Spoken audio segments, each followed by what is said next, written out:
Hello, welcome to the Alpha X Series Special number 4. We got a great lineup for you guys, but before we get into that, gonna go ahead and introduce ourselves. I am your caster Snoopy, and joining by my side is, once again, is Akon Tisas. Hello, everybody. Hope you had a great day, great night, great evening, great whatever. There's gonna be some great games today as well. Yeah, and you know what? Let's go ahead and just quickly bring up the Wikipedia page here for you guys that you can see on the screen. As we scroll down, we do see that our first semifinals will be between Zest and Ragnarok. And after that, immediately we'll have ourselves a Armani versus Bunny best of 5 series to see who advances to the finals. And then as we scroll up a little bit more, we can see the prize pool breakdown. The third and fourth place will go home with $20. Second place will double that and go home with $40, while the first place winner will go home with $120. Yeah, and I have to say, like, all of these players are looking pretty good lately. I have to especially make a note for Bunny. Bunny's playing like crazy good lately, so I'm really expecting him to show up and really be the favorite. Even though it sounds pretty weird, like in a tournament where Zest is in, he is probably almost always the favorite. But gotta give some credit to Bunny. You know what? I haven't actually seen Bunny in quite some time, so I'm interested to see how he plays. Going by your word, he should be putting up some really great games and good performance. Yeah, and versus Armani as well. I think it's a rematch from GSL group stage. I'm not too sure, but I think it is. Maybe I'm mixing something up though. All right, we're just waiting for the players to come and join us for this first series of today's stream. It's gonna be Zest versus Ragnarok, as Snoopy said. So, what is your prediction here? Once again, on two great players, really close together in skill. Yeah, I feel like Ragnarok has been playing pretty well. I know that he was playing in the ESL Korean Pro Tour event yesterday. He reached the finals. Unfortunately, was not able to win against Stats, but it was a close series. It was a 2-3 loss for Ragnarok. But to see him even reaching the finals in that, where it's a pretty competitive scene in the Korea region, is pretty impressive.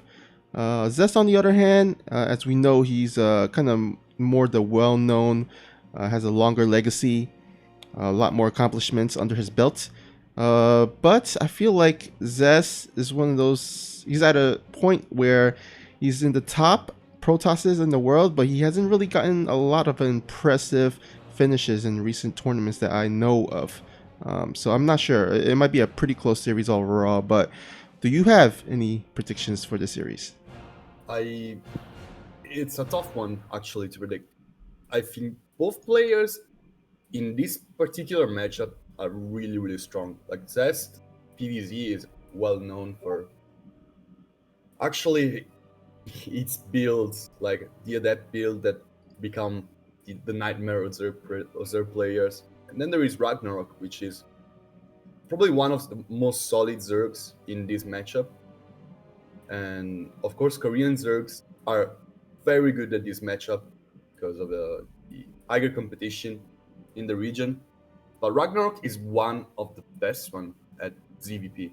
So I really have to point this out. So both players are really good at this particular matchup. That means that probably I have to give my prediction to the more accomplished player, giving it to Zest, but it's not gonna be really far off. Yeah, I agree. I mean, sometimes experience does count for a lot. So Zest being in many high level tournaments and events, that could serve him well. But again, it's a anything goes, anything can happen. So we'll see how the series plays out. And looks like we're getting our players in the lobby here. Death Aura Aura will be our first map of the day, and we'll see how this game pans out. Yeah, still waiting for everybody to be in. But what about the other series? What do you think about Armani versus Bunny? Ooh, like I said, I haven't seen Bunny play, but I heard. I mean, I actually haven't seen both Armani and Bunny play too much as of recent, but I feel like that might also be a close match as well. I'm gonna say I'm gonna just give my the advantage to Armani only because I think in ZVT matchups it's a little bit favorable for Zergs at the moment, but again, it's also comparatively to Zest versus Ragnarok. I feel like it's gonna also be another close series. Yeah, I agree. I actually agree. As I was saying, I think both players are really playing great lately. I think they're probably at one of their highest state of form. Especially Bunny is really popping out lately, like getting first out of his GSL group. Armani, on the other hand, one of those players we really count out him a little bit too often, and he almost always shows up. He just struggles a lot against top players. He is like probably the gatekeeper for higher tiers of GSL. Like, I always thought about him like that. So it probably means I have to give my prediction to Bunny, as I was saying. I still think that he's playing just too great lately, but Armani can pull up some crazy stuff. Yeah, I mean, either way, all four of these players has been consistently kind of competing in GSL. So, I mean, all these players are nothing to laugh at. They're all pretty good players in their own right. And looks like we're about to get started. Countdown has begun, and we're about to start our first game of the series. Again, it's going to be on Aura, and here we go. I'm a little bit sad that we are not gonna have all the improvements of the new patch since we're playing on Korea. But yeah, and there is a countdown as soon as the game starts, which I think is something that should have came to StarCraft a long while ago. They actually implemented in a balance update patch, but they didn't put it in main game for that. I see. All right, why don't you do the honors of introducing our first player here? Of course, we are starting in the bottom right hand corner. He's in red. He's a Xur player rocking that Alpha X banner. It is Ragnarok. And spawning here at the top left corner of the map is the blue Protoss player from Raise Your Edge Gaming. It is Zest. And we see Bitterwood in the chat saying go Zest. So looks like we have a person rooting for Zest to win this. But you know what? Me as the biased Alpha X member here, I'm gonna root for Ragnarok. Let's try not to make it too obvious, but we're obviously going to root for Ragnarok. Like, of course we are. But either way, it pains me because I do love Zest too. Being as I'm a Protoss player. You know what? I really like Zest as a player. I really like him as a person as well. But he's not up there in my favorite Protoss players. Oh, who you guys your favorite?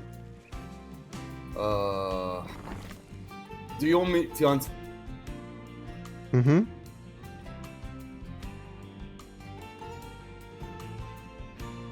Are you there? Akon, are you there? Ooh, I think we might have lost Akon there for a second. Let's see if he comes back into the chat or to the voice call. Hopefully it's not too bad. He hasn't really exited out of the game yet, so I don't think he fully disconnected, which gives me a little bit of hope.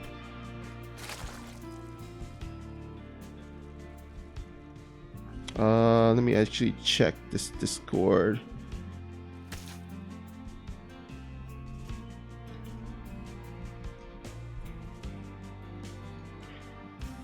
All right, I guess meanwhile I'll continue casting the game as hopefully Akon can quickly get back in. All right, so we have ourselves a PVZ. We see the Twilight Council going down now. Zest, one of those players making the Glaive Adept build really prominent these days. I think back in the IEM Katowice, he's the one that really kind of started this train. Was able to reach the finals of IEM with this, using the majority of this build against Zergs. However, haven't really gotten a lot. Oh, actually, hello.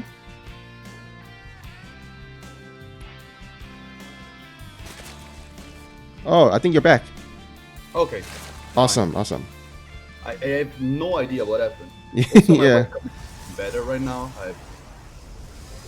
I'll stop trying to find out why. Well, what did I miss aside from nothing much. Looks like Zest is going for that Glaive Adept build here. But did you listen to my answer to your question, by the way? No, it cut off right just before you answered. Oh, unlucky. Well, I was saying, like, for Korean is stats, and for overall is Showtime. Oh, nice pick. I also like those both of those players too. I like defensive for those players. I see. Makes sense. Yeah, I think they have the best looking games in a way. Like I have this memory of Showtime versus Dark at last BlizzCon, and I just can't forget about those games. It was such a good series. Yeah, for sure. And yeah, well, we do see Zest gonna go ahead and commence his Glaive Adept timing. The Glaive Adept is just finished, so let's see if he does let this Shade commence. Nope, looks like he's gonna wait for one more warp in into the main base actually.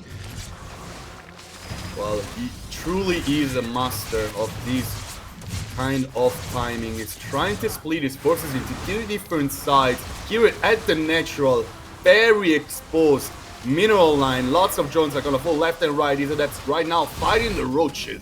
But here they go, shading back into the main. Actually, Shade will cancel 9 dead drones already and another warping of Adepts in the main. The Warp Prism will escape with its life. But here they come, more and more drone kills. The last one of the Adepts in the natural will be cleared. It's already 13 drones down. And Zest trying to start it out and put his priorities straight away. I'm not gonna let Ragnarok have an easy series. It looks like he will not. Ragnarok currently behind on Workers, Force Stalkers, trying to get some more damage. Usual follow-up from Zest. Well, let's see what he will do after, because there is a Dark Shrine incoming already. Yeah, where is that? Okay, that Dark Shrine is right in the natural and is just finished. You should see the DTs warp in. Now, does Ragnarok? Yeah, he does have Spore Crawlers in his bases, so at the very least, he will have protection. Now, let's see if the army positioning, though, will allow him to defend. Yeah, also there is a letter almost done for Ragnarok as well. Yet to replace a lot of lost drones, so it's not gonna be very high in the army supply. It still has quite a lot of roaches. Here they come in the natural, of course, targeting the Spore Crawler down. There's one overseer in the making, but these 4 Dot Temples are gonna deal some damage over here. Drones falling left and right, and then the recall starts. Good moves by Zest, keeping all of his DTs alive and dealing quite some damage. Yeah, I mean, considering how Ragnarok lost like 13 drones in the beginning, I feel like he's in a pretty okay position still with 59 workers. He's been able to drone back up, has not yet died to the DTs, which is a really good thing. So let's see if he can continuously defend and maybe hopefully go for another counterattack across the map. I'm a little bit worried about his tech choice Like getting a Spire once you got a lot of losses in drones in the early game, it's a little bit of a double-edged sword. Like you can really have a good comeback mechanic in Mutas, but Zest kind of went to Archons very fast. What is actually good from my point of view is that Zest doesn't really have a lot of defenses, he doesn't have Blink, so those Mutas could deal a lot of damage, but I'm a little bit worried that Zest will just walk through the map and kill Ragnarok straight away after this. Yeah, I feel like one of the worst timings to go for Mutalisk is when the Protoss is going for the attack, because you don't have a lot of ground units to help defend. But 10 Mutalisks on the way, and it looks like Zest is pushing out, getting some additional warpins here. Might actually have to, Ragnarok might actually have to cancel this 4th base in order to survive. But we'll see how he defends against this. Oh no, these Zerglings! Okay, these Zerglings just got... Yeah. Well, there are 2 changelings with the army of Zest. They just got killed, so Ragnarok had a pretty good point of view about this. Okay, so he's gonna try to go for the base trade. Ragnarok really likes this option. The army of Zest, though, it's a quite strong army right here with 3 mortals. They're gonna destroy structures. There's a bunch of roaches here in the natural. Force fields are gonna keep the most of them away. I don't know if those force fields are very good for Zest or not. Another good round of force fields this time is gonna trap some roaches out. The Roach Warrior is under attack. Meanwhile, on the other side, Mutas going ham, as well as Zerglings. The economy of Zest is in shambles right now. Ragnarok trying to make some roaches to fight the main army of Zest right away. The Immortals are still standing, and poor drones will be trapped by a very good force field. Both players losing so much right now, but the Warp Prism is enabling Zest to replace his lost forces. 5 Archons are gonna be the total count, as well as 3 Immortals. The army of Ragnarok cannot really keep up with this. Now the Mutas are trying to destroy every last standing probes. Only 2 will remain. They will go down. What Zest has is what he will ever have at this point. I don't think he's gonna replace these probes anytime soon. He's looking to end this game. Drones are still in the 3rd. Ragnarok could escape his 3rd base and just go for the total base trade, while Mutas are destroying everything on the other side. Both players losing so much right here. 14 workers for Ragnarok, 0 for Zest. And here, the main base of Ragnarok is under attack. The units of Zest are very, very bruised, but there is one more prism to help with the micro. Of course, these Ravager Biles are gonna prove a big threat. One of the Archons almost eats them all, and the Mutas are flying back home to end this fight once and for all. The Warp Prism is gonna be exposed. These Archons are very bruised. Ragnarok will end this game right here, right now. Here comes the Mutas. The Warp Prism is gonna be the main thing to put down. Oh my god, he's targeting the army. He's targeting the Archons, the Immortals. Everything goes down. Zest is gone. Ragnarok will take game number 1.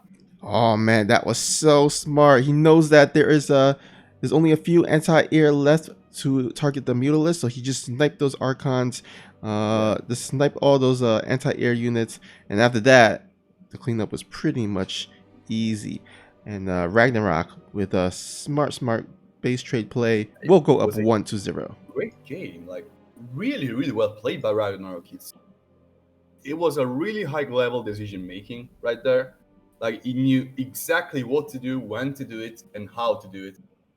And then his micro in the main fight was really good. He was very patient, waiting for Zest to come on the high ground. And once Zest did commit to the high ground, he lost so many units. Yeah. So, yeah, it was a tough moment for Zest. I really don't know what would have been the best choice for the Protoss player, but on the side of Ragnarok, I think he played a perfect game, basically. Yeah, I mean, I guess Zest had the ability to recall if he wanted to, but I think he felt like he might have had a better chance just base training altogether. We do see a lot of people in the chat asking how this works, what's the score and all. It's currently 1-0 for Ragnarok. It is a best of 5 semifinals, and then the finals will be best of 7. And let me go ahead and pull up the bracket up here on the screens for you guys to see. As you can see, Zest versus Ragnarok here in the top semifinals. Armani and Bunny will be afterwards, and then whoever wins will go meet in the finals for a best of 7 series to see and determine who will go home as the winner of this event. So it's loser's pick after the first map. So there was no veto. Every player can pick whatever, of course, just once. So we're gonna go on Pillars of Gold for this second map, choice of Zest, of course. And this is one of the nastiest Glaive Depths maps out there because of the sheer distance between the three pieces, which is absolutely insane. Yeah, man. Even the both the optional third bases are far away from the natural, so Yeah. whichever base the Zerg goes for, it's gonna be tough either way. Yeah. It goes both ways. Like, it's a very open map, so it makes for some good fighting Zerg style map. Yeah, well, there's certainly a lot of open space, so maybe down the road Ragnarok could get a nice little surround of some sort. But anyhow, let's go ahead and introduce our players here. Why don't you go ahead and start off with this first one? Okay, we're in the bottom left and corner, and again, it's the red Protoss. Zest. And spawning here at the top right, we have our lovely blue Zerg player from the team of Alpha X. It is Ragnarok.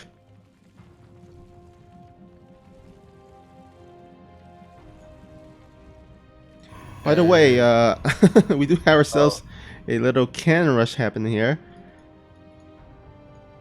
My God. Ragnarok has perfect vision for this, by the way.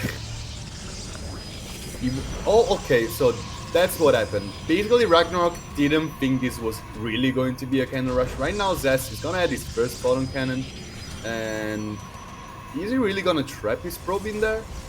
Nah, he's not. He's gonna cancel the second pylon once he did, the third pylon, sorry, once he did about to finish. He didn't cancel it. Oh, wow. He trapped his own probe there. Yeah. This is interesting. That might have been a little bit of a mistake. Yeah, that's very unnecessary as well. Yeah, because you could actually cancel the pylon, recruit the minerals, and build like a gateway or something. Yeah, he could have cancelled both the pylons. He really wants this photon cannon and gateway to stay alive. Here comes another photon cannon, and the gateway is about to go up. He's actually for Ragnarok, of course. It's gonna be a cancel. Zest trying to block the third as well. He's gonna be doing this for a while, but Ragnarok on the other side will get the other third base. But with a gateway in here, it's not gonna be the easiest cannon rush to break. That's pretty much a contain more than a cannon rush, but it's a very committed one. You have one gateway through the map, you make units out of those gateways, and those units are hardly coming back. Yeah, and looks like he's gonna go ahead and actually expand behind this, get the cybernetic core. So I think all in all, I feel like this is a lot of investment on Zest's part. Not sure if it was worth it or quite worth it. I think if it was a bit more committed, maybe. But seeing that he expanded and then threw down the cybernetic core, his like robotics facility is going to be late. All his tech is going to be late. So I guess we'll see how this game can. Even just the Stalker at the cannon rush is going to be late. He's already making a second Zealot, which could have been a Stalker. So, yeah, I mean, right now the decision of Ragnarok to not go into Roach Warren is shining, actually, because we don't see any Stalker or Adept or anything. Well, here comes the first Adept, of course. But I'm not too sure why Zest has recalled these Zealots, probably just to block the natural, avoid those Zerglings getting any amount of damage. Well, there are two cannons in here. Yeah, I think he saw the Lings run past by. He thought he was heading to his base, so. But it looks like Ragnarok actually kept the Lings at home in order to help defend against this cannon rush. Okay, first cannon is gonna go down. Quite a few losses on Ragnarok's side. Of course, he has two expansions already, so it's not gonna be like that much behind. Those queens will surely help with killing the last photon cannon, but they're the only units that can actually deal with that. So I think this contain will stay in the natural for quite a while. And once this Oracle shows up at Ragnarok's doorstep, oh man, we have Spore Crawler in every single base, but the two queens are here, the three queens, sorry, here fighting the Photon Cannon. Oh, this will be such a great moment for Zest to strike. Creep is not spread well enough, the bases are not connected, these queens are surely not gonna go well if the Oracle decides to go into his third base. Oh, yeah, here it comes. These are 4 kills, basically. Okay, 3 kills. Oh my god. One more shot, that Oracle would have been so dead. Yeah, okay, so right now the main priority for Ragnarok, I feel like it's creep spread. Otherwise, like I feel like he basically dies to everything. He's not in a bad spot. It's definitely not in a bad spot, but he's gonna be playing this extremely greedy because he's gonna be having to expand here in the natural sooner or later, and that will put him at 4 bases without a lair. Well, he's gotta be careful with those transferring drones. Those oracles can snipe them, but luckily for him, doesn't have too much energy left to use the pulsar beam. And let's see what is happening here on Zest's side. Looks like he's transitioning out of this Stargate play. We'll make a Robo.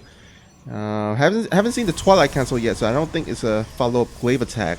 I think he's just gonna go ahead and try to establish a third and just play a macro game from here on out.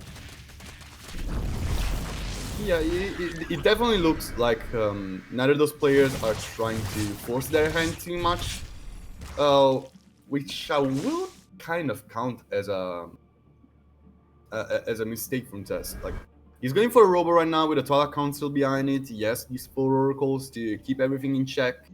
He doesn't really he's really not committing to anything too defensive, but he's really rushing a little bit too much tech. I'm always not really sure. Like, one of the rules of thumb I feel like in this game is once you all in, don't forget to all in, because otherwise you would just like being indecisive in StarCraft is never good. Like, absolutely never. Yeah, I mean, sometimes you see a lot of players, you know, they kind of have to set up for an all-in, but they kind of just like not as committed, and it kind of backfires on them. But Akon, what do you think of this Zest making like 4 oracles, not 1 or 2 or 3, but 4 oracles? You know what? Like, this is very unique. It's something good catch by Ragnarok, getting only 1 drone trapped in the stasis ward. But yeah, the 4 oracles, I think they were like an on-the-run decision from Zest to exploit the distance between those 3 bases, the fact that creep wasn't spread, and as you've seen, like, he even used the revelation on the creep tumors between the main and the natural to keep the creep from spreading from main to the other bases. And I feel like probably that's the main reason. He wanted to have 1 more oracle to try and keep creep at bay, because he clearly has something in mind in one way or another. He wants to push sooner or later. Ragnarok is gonna have some Hydras with this, which is I feel like it's interesting since there are not really that many Zealots or Deaths, so Banelings are not gonna be the main gas sink. But yeah, 4 shield batteries from Zest. His third base is utterly breakable. Hydras will start the fight on top of everything. No charge, no glaives. These oracles are not gonna do anything. Yeah, Ragnarok is just brute forcing through. And Immortals are not that great against Hydras. Yeah, and unfortunately, Zest wasted all those Oracle energy early on doing those stasis trap.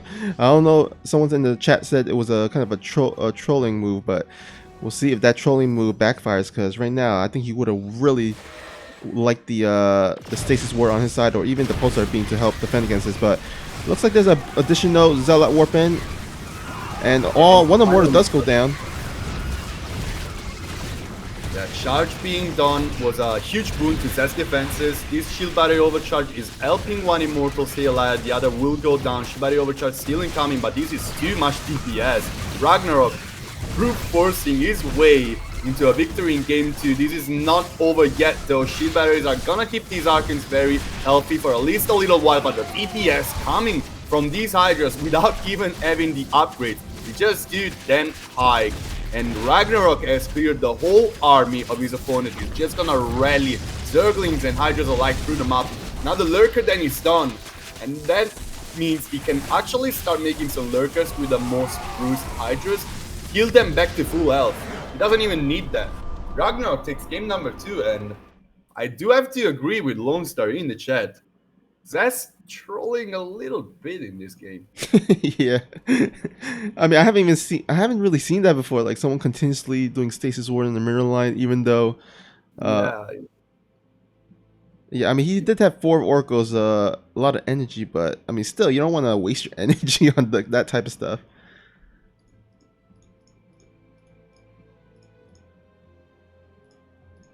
And looks like Zest is going to be on the back foot as Ragnarok is 1 game away from taking the series.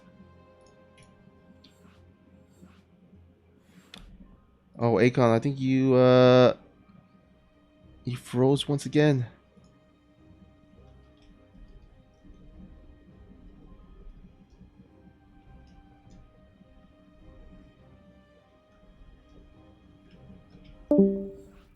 All right, let's see if Can you hear me? Yep, I can hear you. Yeah, okay. I will have to keep on doing this, it seems like. Oh, no problem.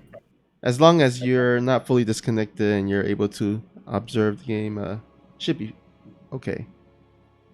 Alright. Yeah, I'm not fully disconnected. It's an issue with Discord that I have no clue. But yeah. Okay. Can you hear me? Yep, I can hear you. Okay. I was getting a little bit of a panic move. Do you want me to start with the introduction? Yeah, sure. We're in the top right hand corner of Eternal Empire. This guy in the red, wearing the Zerg race. You cannot not wear a race, but you get my meaning. He's about to win this series, it looks like 2-0, looking extremely dominating in match point. It is Alpha X's very own Ragnarok. Sorry if I made anyone dizzy with the camera rotation. Anyhow, here in the bottom left, we have our blue Protoss. He needs to win this game if he wants to, in order to keep his hopes alive. Can he do it? Use from Raise Your Edge Gaming. It is Zest. And he's not looking best today. Yeah, I mean, usually Zest is best, but Ragnarok giving him a run for his money here. Oh, he definitely is. And Zest will have to come up with something a little bit different. I feel like being an aggressive Protoss player doesn't really pay off that great on Eternal Empire. So I'm very surprised by him actually choosing this map. I guess once you're in a dangerous spot, you kind of just reset to your most natural way of playing, and probably there is nothing more natural to pro players than Eternal Empire right now. Yeah, I mean, historically, this this map has been pretty liked by most player, I would say. It's of course one of those maps that was kind of left over from last season or the previous season. So a lot of players has played on this map numerous times. Is really comfortable with it. Yeah, it has always been a favorite for the players, even in the previous map. Yeah.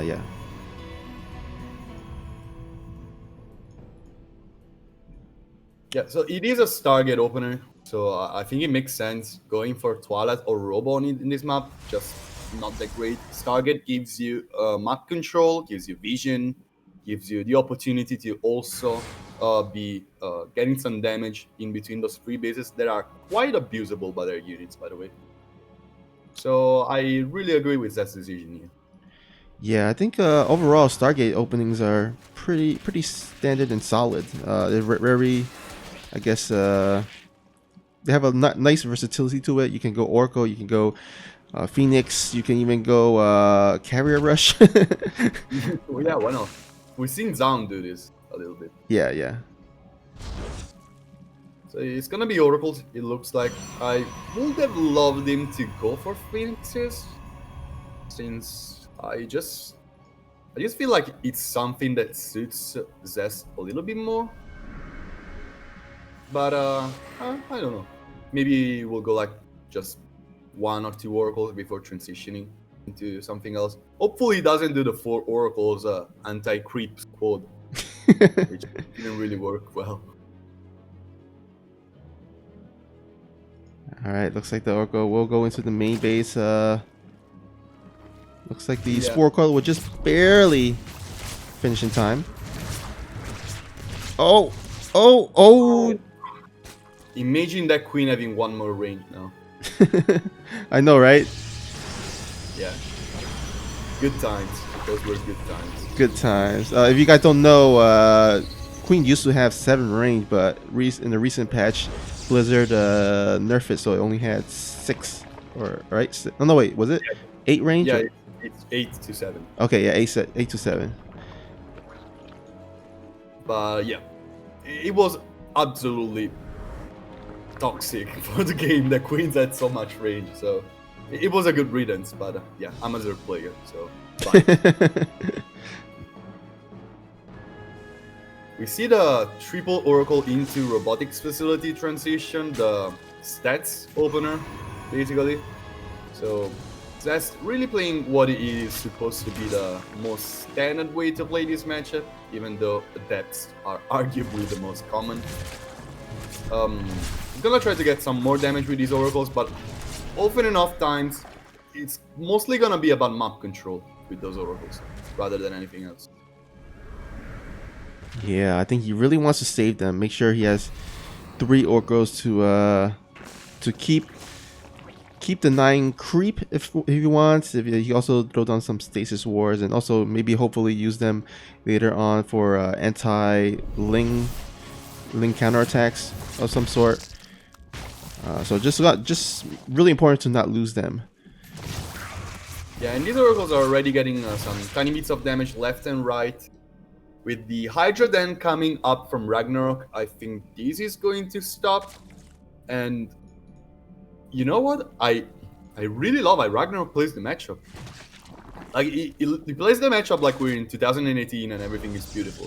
Dreamcatcher is still a map. We're going to go on Lost and Found next. Like, yeah, those maps are great. Really bring back those memories. Yeah, this Ling Bane Hydra composition. Like, it's been a while since I've seen Hydras being used without, like, turning them into lurkers immediately.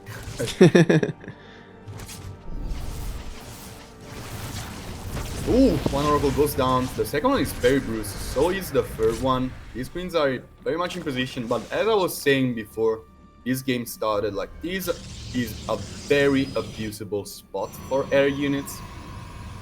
So Zest is gonna abuse it, of course. Gonna go down to 2 oracles, but meanwhile he has an expansion back home. He's gonna go into Architect. He's really getting all of his key pieces together. I still feel like Ragnarok was left a little bit too unchecked though. I just take a look at the resource loss, the units lost up, and I see 7 drones and a queen. Yeah, not much. Yeah, not too much, especially since he made like 3 Oracles. But we do see a big, huge attack here. It's going to line up with his +1 really nicely. Meanwhile, Ragnarok, he is waiting for Central Fuga hooks to finish. No Banelings on the way, but he's going to go ahead and try to rely on these Hydralisks to help defend. Hydras and Queens still make for a very good defense. Charge, of course, is gonna help with this, and these Archons getting so much splash damage on top of the Hydras in the front force fields after with this a lot. Evolution Chambers are gonna prove a little bit of a harsh territory for Zest, allowing these Hydras from attack from a safer point, giving some Brooklyn's to keep the main army away, but there is another warping of units from Zest. Ragnarok really needs a lot of time right now. Revelation will keep track of every single unit from Ragnarok. These painlings are still slow. The links cannot really force us around, and there's not as many Hydras as Ragnarok would like.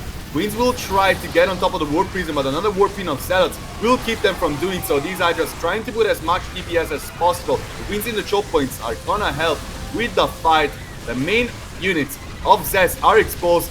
First Archon's gonna go down, the Immortal is gonna go down as well, and it looks like Zest divided his forces a little bit too much. Of course, he's still gonna get a lot of Queens. Queens are a very, very important unit at this stage of the game. You cannot really lose 6 of them and not be in trouble. So I think Ragnarok is in trouble here, even though it doesn't really look like he is. Well, he does. I mean, he did save his 4th base. He's gonna start mining out the rich Vespene guys off there. And also, I feel like he did a okay. I mean, like the evolution chamber in the front, I think really helped against the charge lot. And he also, during the midst of the fight, right? He kind of did a really nice miracle move. He made sure that the banelings hit on those charge lots. Yeah, that was a miracle move for sure. Yeah, that was pretty good. So I would say, I mean, looking at the overall supply, it's pretty, I think, even. Yeah, it's pretty even, yes, but like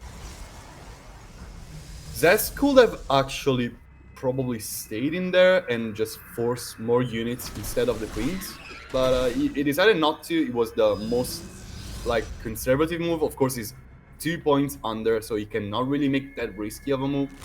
So I probably overstated his position. Yes, I will rephrase what I said. Losing 6 queens, it's a big issue, but Ragnarok had the time to recover after all. So right now he's in a very good position as well. He's not gonna have the tech he needs because of course he needed to remake a ton of stuff, but so is not Zest. Zest lost all of his key units. Oh, he might even lose these charge lot here. Does save 4 of them in the War Prism, so nicely done. But the thing is that really concerns me for Ragnarok is that his creep spread is looking pretty horrible. Now, granted, he does have some really nice Overload spread, so that should help him in terms of having visions of any Zealot run-bys. And it looks like Ragnarok is going to go ahead and try to go on the offense here. He has a bunch of Hydras on the right side of the map, probably trying to set up some weird kind of flank or surround or anything. He's gonna spread his army into different positions, try to engage on top of this ramp on the choke point. But there are a bunch of Stalkers with Blink. It means these Banelings will have quite a tough time finding some good connections. They need to really dive deeper, and Storm, of course, is gonna help with this not proving an issue. A bunch of Stalkers will fall, the surround comes, but these stones were pretty damn huge. Oh!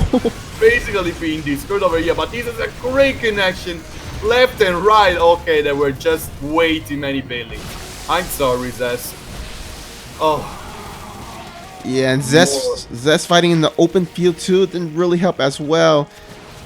And now he is on the back foot. There's no High Templars. There's only Gateway units. I'm not sure if he can hold Akon. Yeah, I don't really think he can. 19 more Banelings on the way, and those Zest has is a bunch of Charge Lots.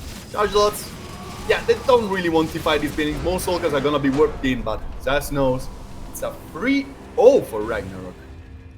That's beyond convincing. That's dominating. Yeah, I think if we were to ask people's prediction before this series started, I don't think everyone would have predicted a 3-0 for Ragnarok. Yeah.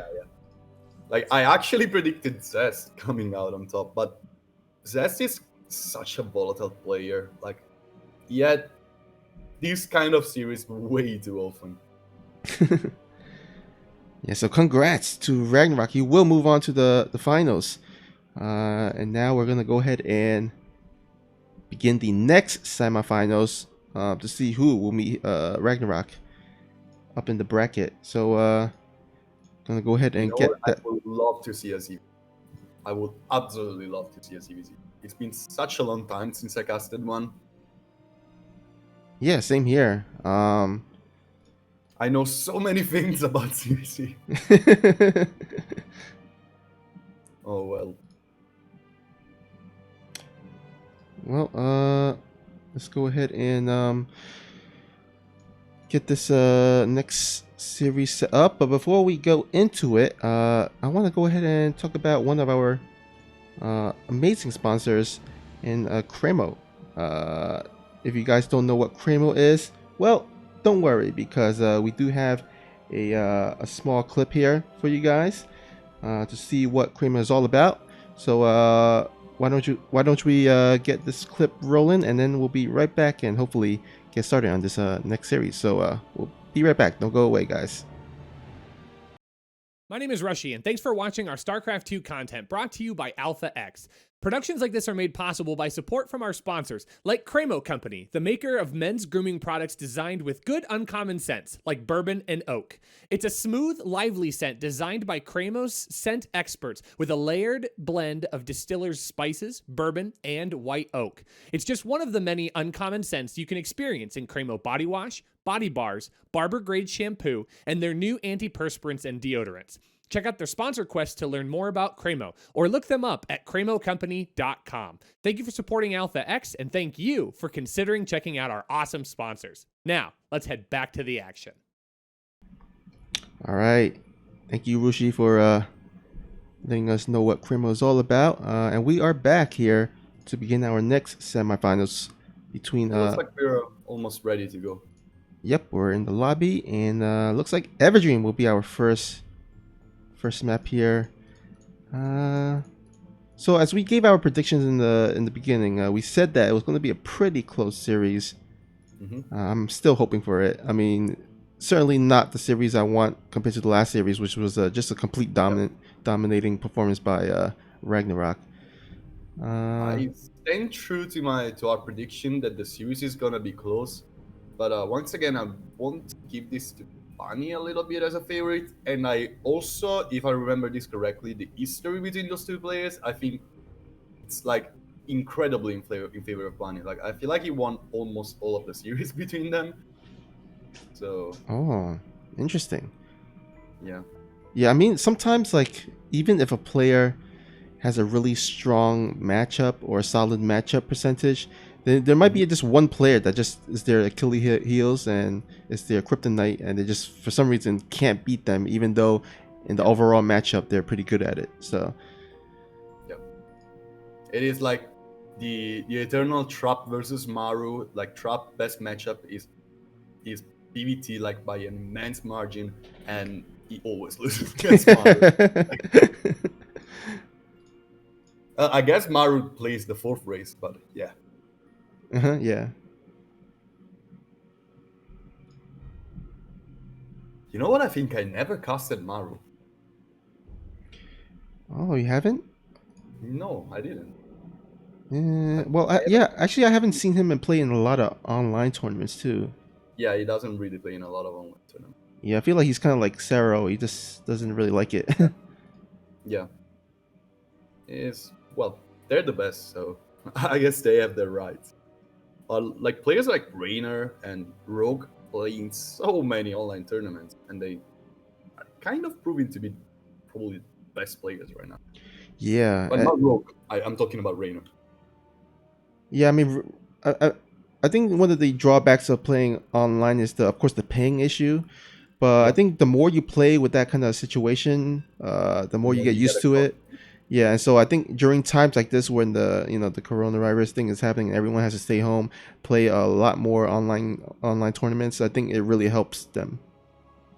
Yeah, even though like I remember like Raynor saying before this last DreamHack that he wasn't looking confident because of ping, which is interesting coming from him, really. But in the end, aside from the finals, he was looking very strong.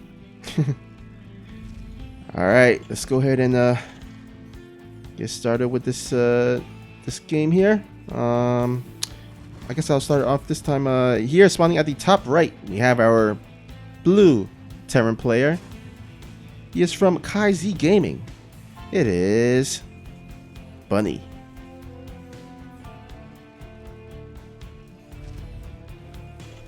And in the opposite corner, he's spawning as the red Zerg playing for a freak of freaks. Heading from Korea, it is Armani.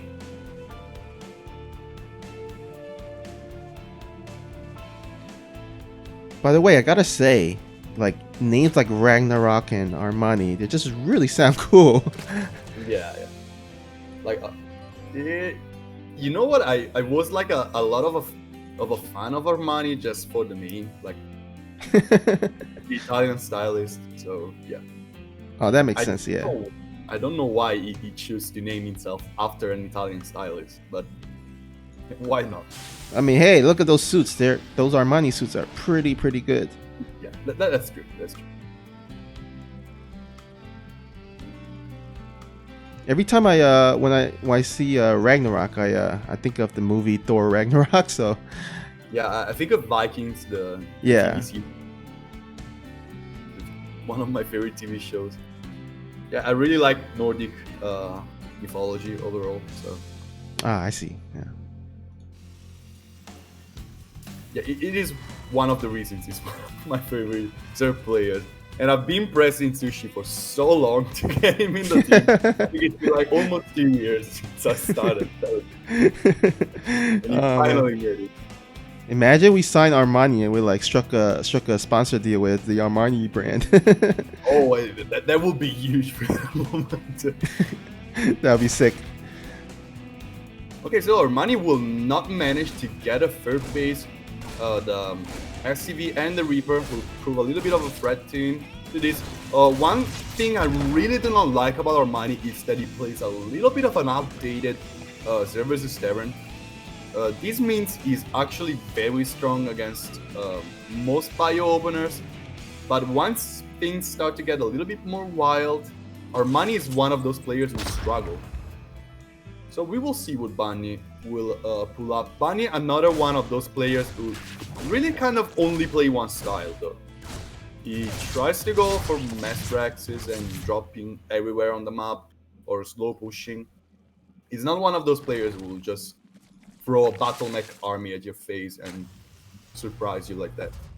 Yeah, I think he's a really. I mean, I haven't really seen him go for a mech that often, if at all. He usually likes to be more the aggressive player, do a lot of drops, micro those Marines and Marauders.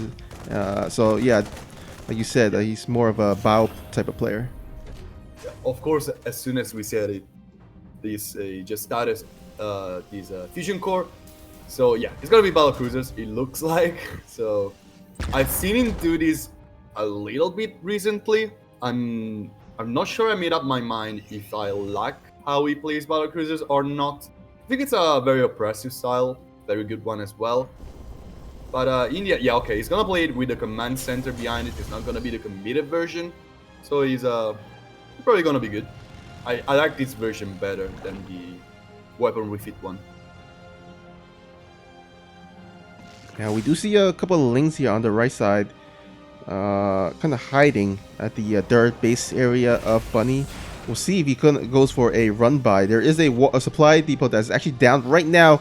Oh no! Oh, Bunny. Oh, okay, well, yeah, it's gonna be devastating.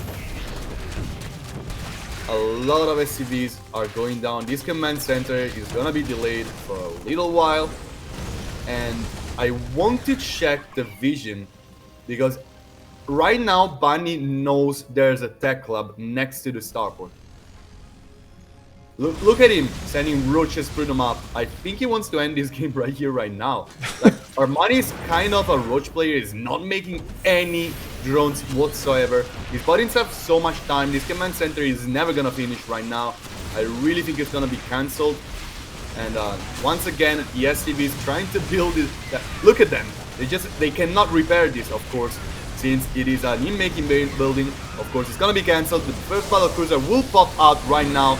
But Ravagers are gonna be still proving an issue, forcing this battle cruiser a little bit behind. Here comes the Lynx getting into the main. There's still a bunch of aliens trying to keep up with these Zerglings. There's gonna be the first issue for Armani, but 21 SCVs will go down before Bunny is able to clear these out. Battlecruiser still alive, will teleport just right in the natural of Armani, but he needs to deal so much damage to actually make this work.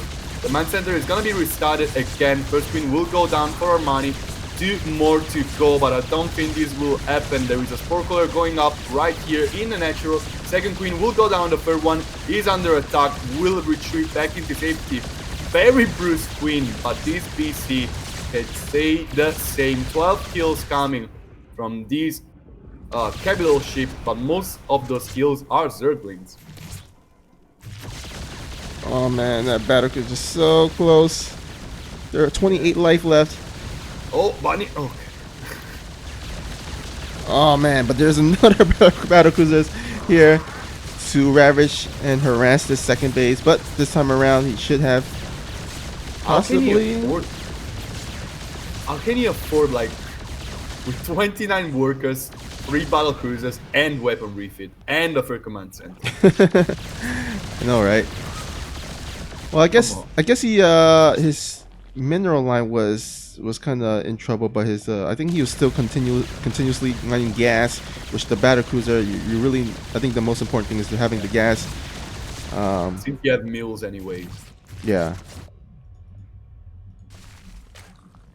Oh man, these battle cruisers are kind of ramping up for Bunny, to be honest. Like, he's getting quite a ton of damage.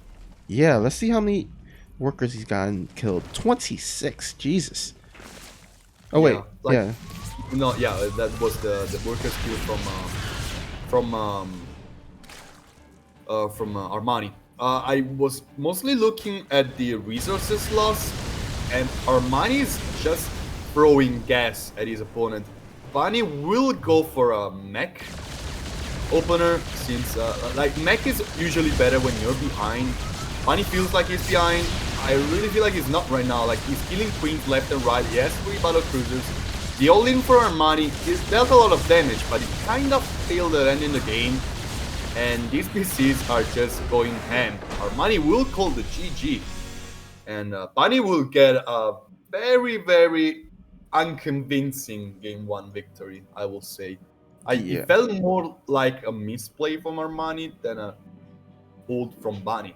I don't know if you feel the same. Really. Yeah, I agree. I mean, after that big Ling Roach attack, I feel like Armani had the game, but just had no answer for the battle cruiser follow up. And he did have a vision of that earlier on, as the battle cruisers were kind of sniping at his roaches and ravagers, but just wasn't able to prepare in time. And sometimes, you know, when you don't prepare in time and the battle cruiser teleports across the map, it gets really, really dicey, and it gets really, really hard to stop it. Yeah. And I also have to say that Bunny is quite the expert of these kind of comebacks, of playing from behind, playing from losing a lot of workers. He knows how to capitalize on situations. Like, as we've seen, like, Bunny immediately go for the teleport as soon as the last unit was cleared, and still getting damage, forcing queens out, forcing Spore Callers, forcing more drones.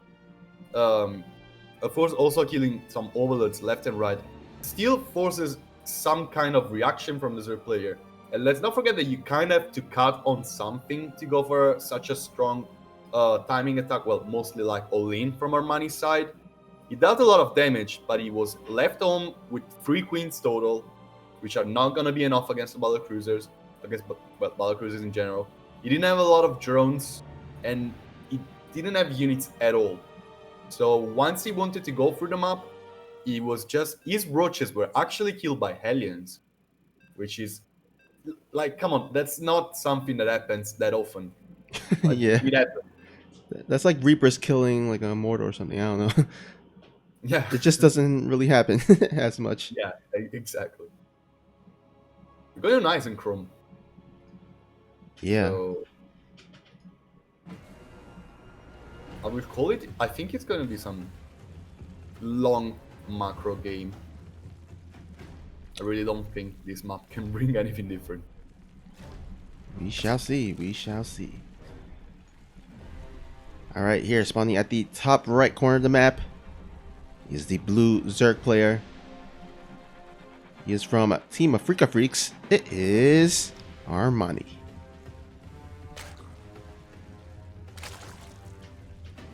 And Kira in the bottom left. Owning as the red Terran, currently leading the series 1-0, playing for Kaizi Gaming.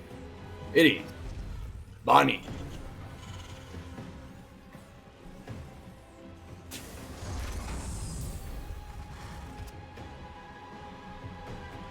All right, so Ice and Chrome, TVZ. I'm not surprised at all by Armani sending his overlords in a proxy scouting pattern. Like Ice and Chrome, being a very wide map, makes for a good proxy Rex map. Bunny not gonna go for anything on that, but Armani will not miss his scouting since these overloads take so long. Like right now, they're fixing their trajectory to go check for the natural of Bunny, but it's not gonna be like a huge loss of scouting from Armani. Yeah, you definitely want to be safe than sorry. Yeah. Especially like against a player like maybe Maru, but also against maybe Bunny, who can very possible can do the proxy Rex build. But looks like we're gonna go into a pretty standard opening here by both players. Yeah, it definitely looks like it. Bunny will surely. Okay, he's gonna get a Marine after the Reaper instead of going for the fast reactor. That means his Hellions are gonna be a little bit delayed. We still do not know what this will bring his opener to be, but of course, having that Marine is gonna deny some scouting. That's for sure. Yeah, I might possibly snipe down the Overlord, the second Overlord, if he decides to move out the Marine. But meanwhile, we do see the Reaper has made its way to the natural. We'll get some few pot shots in, but some nice micro by Armani. We'll be able to say, oh, let's get a lane. Yeah, this is more like a posture thing, like really to just set up a rhythm. I really don't feel like the Reaper can do much in those scenarios. But of course, you get scouting, you get in, you get out, you force APM, which is always important in the early game. So yeah, kind of nice. So let's see what Bunny goes for. He's gonna get a very fast per command center. First of all, started as soon as he started his starport. So yeah, he's gonna go for a very, I don't want to say greedy, I'll just say economic opener. Well, I'm gonna say greedy. That's pretty greedy. Go for that fast of a command center. But you know what? I like it because this map is not quite as close. I mean, the travel distance is a bit more further, especially since the map has a kind of a zigzaggy way of pathing because the rocks in the middle kind of blocks it. So it's not going to be likely that Armani will be able to make a roach push work like he did in the last game. And just look at Bunny. Overlord's nowhere near close his bases. Like, this Zergling is probably the first unit that is able to scout in a natural of Bunny. That's saying a lot. And there is one Viking on the way to maybe stop this other Overlord from actually getting scouting. I still think he will get close enough to see the first command center and its timing, since it's already turning into an orbital command. But I still think it's way too late for Armani to go for something aggressive right now and call it a day. Even though there are just no tanks out, which is, trust me, it's gonna pose an issue if Armani decides to push. Yeah, it looks like both players are just macroing like crazy. More drones in the production tab for our Zerg friend. And actually throwing down the Spore Crawlers here. As Yeah, double Evo Chamber, double upgrades, that's... Oh. Wow. So it looks like he's going to heavily rely on the ground units. Yeah, like mostly the timing for those upgrades to start, you kind of want to start those upgrades with the lair. You kind of don't want to start it anywhere before that. Like, he started a little bit before the lair, which is interesting since he basically skipped on either the Roach Warren or the Penguin Nest right now to do this. As you can see, it does not have a defensive structure, and there are 6 aliens at his doorstep. Queens, of course, are gonna be the best line of defense against aliens, as always. Gonna keep them at bay, at least for a little while. But what if Bunny finds a way in? Like, it is such a small thing that could happen, and these aliens, if they go past the queens, they just don't care about the queens. They could kill like 16 drones. But Bunny does not know that there is no Roach Warren yet, so it's not gonna be. Yeah, I mean, especially on this map where there's so many entrances into your bases, the one slip up of the Hellions can really be detrimental. But you know what? I do love how Armani is spreading the creep. He's making sure that if there's going to be a Hellion running by, that he at least has vision of it ahead of time to help defend. Alright, Bunny will go for mech for the second game in a row. These Elbats trying to cancel this fourth base over here. Of course, they are going to be a very strong unit to try and do this. Of course, it's going to be just cancelled. Queens cannot really fight with that. I don't think anything out of Armani can fight this. Okay, these queens have pretty... they kind of have a lot of energy. Transfuse will go up. There's a run on top of the Elbats. Actually, this was a little bit of a mistake for Manny. We'll get some links at the cost of all of his aliens. And that translates into map control. And not having map control once a Spire play is incoming from Armani, it's a disaster. You really need to have map control against her at a certain point to just catch any kind of aggressive move like run-bys, mutas, or anything like that. And mech without Hellions means you're never gonna have the map control, which is already very hard to have as the Terran player without Mediox. Yeah, and those Hellions help keep the creeps in check. So without that, like the creep is spreading like wildfire. And there is one Banshee out for Bunny to try and get some vision next to the watchtower as well to keep control of it. But these mutas are gonna go completely unchecked from Bunny. He's gonna need some pretty heavy defenses. Of course, he has a lot of missile turrets, but he also has 5 Cyclones. Actually, you know what? He's not in that bad of a spot. Like, probably.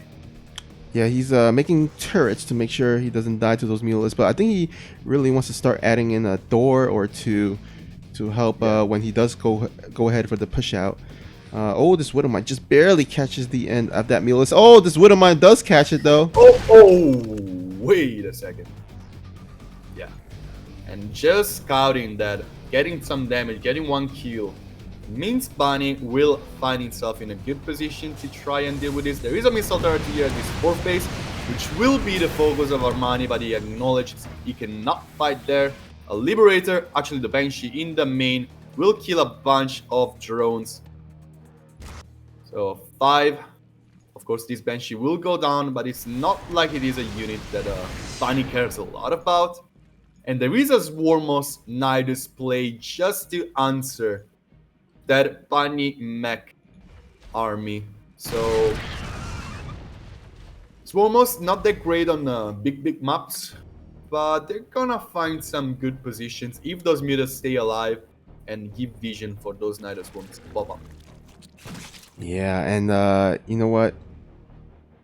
I'm interested to see how Bunny handles this because I feel like he's more of a Bao player, not less of a mech player. But now he's going for mech. It'll be interesting to see how he does against this. It's kind of nice to see these players really mixing it up with something they're not really accustomed to. Armani, of course, is more of a Roach player, going for this Muta into Swarmos. A very unique play, I have to say. It's not something that you see that often. And I'm very interested. Here comes the first wave of Locusts. Gonna go straight to the production, actually. A couple of Locusts will be catched by the Widowmines, but they're just way too healthy. And production, getting attacked by Locusts is a little bit of an issue. All of the add-ons were basically destroyed. And Bunny right now, he wants to push, he wants to capitalize on the wave of Locusts not being up. The army of Armani is very split into Roaches, Ravagers, and Swarmos, and Mutalies. So it's not an army that can fight that great without the Locust waves. These mutants are still on the other side of the map trying to get add-ons, but the main army of Bunny is very scary. Yeah, he's trying to hold on to this attack with the Corrosive Bat, but Locust comes from the side, will get on top of the front lines, and he's going to move forward here with those Roach and Ravagers, hoping to catch any of these mech army. But with the siege tanks sieged up, he's going to have to back out. Meanwhile, Bani really struggling to keep up with his defenses. One factory will go down, another Adon will be killed and not cancelled. Like, have you seen how many tech labs were killed in this game? Yeah, unfortunately there's no tab that can bring up the lost amount of structures, but we can assume pretty much all of them. Actually, yeah, 7 tech labs have gone down. I'm checking at the units lost tab. Oh wow, yeah, they actually do 7 count tech it. labs. Yeah, it's cheap though. Oh, Wow. Infestor, what are you doing here? Okay, that was an accidental Infestor, right? Yeah, I think that was a miss, Michael there, a miss move. Yeah, Infestor. Oh man, but all these lanes gonna get on top of the siege tank, get the surround, and oh, I think Armani should be able to clean up the rest of the ground. Because these Liberators still proving a little bit of an issue with all of the Mutas gone down in the main base of Bani. But I just wanna check how many structures does Bani have. Okay, yes, 7 factories. He's gonna be having +3/+3 in a jiffy. So if there is one moment for Armani to do something, it's this one. His bank not gonna be that useful against a mech army that advances to your rally point. He wants to deal damage here and now. There is no planetary. There are a bunch of tanks, a bunch of Liberators, but there are kind of as many Ravagers to deal with this. And Nidus Worms are basically spread left and right. How many of them are up? Like 4 are about to be up. So Armani can easily move his army around. Even +1 below that command center, so he can't land that. That was cute. So Bani still has a lot of Vikings and a lot of Liberators. Just keep these Ravagers army at bay, keep these Overseers from letting the Blue Zerg snipe the Widow Mines. But Armani eating here on the top left side, gonna kill a lot of SCBs, not gonna get the planetary of course. Locust Wave is gone, but these Ravagers are way too high in number. Yeah, let's see how many he has. Currently has 14 Ravagers.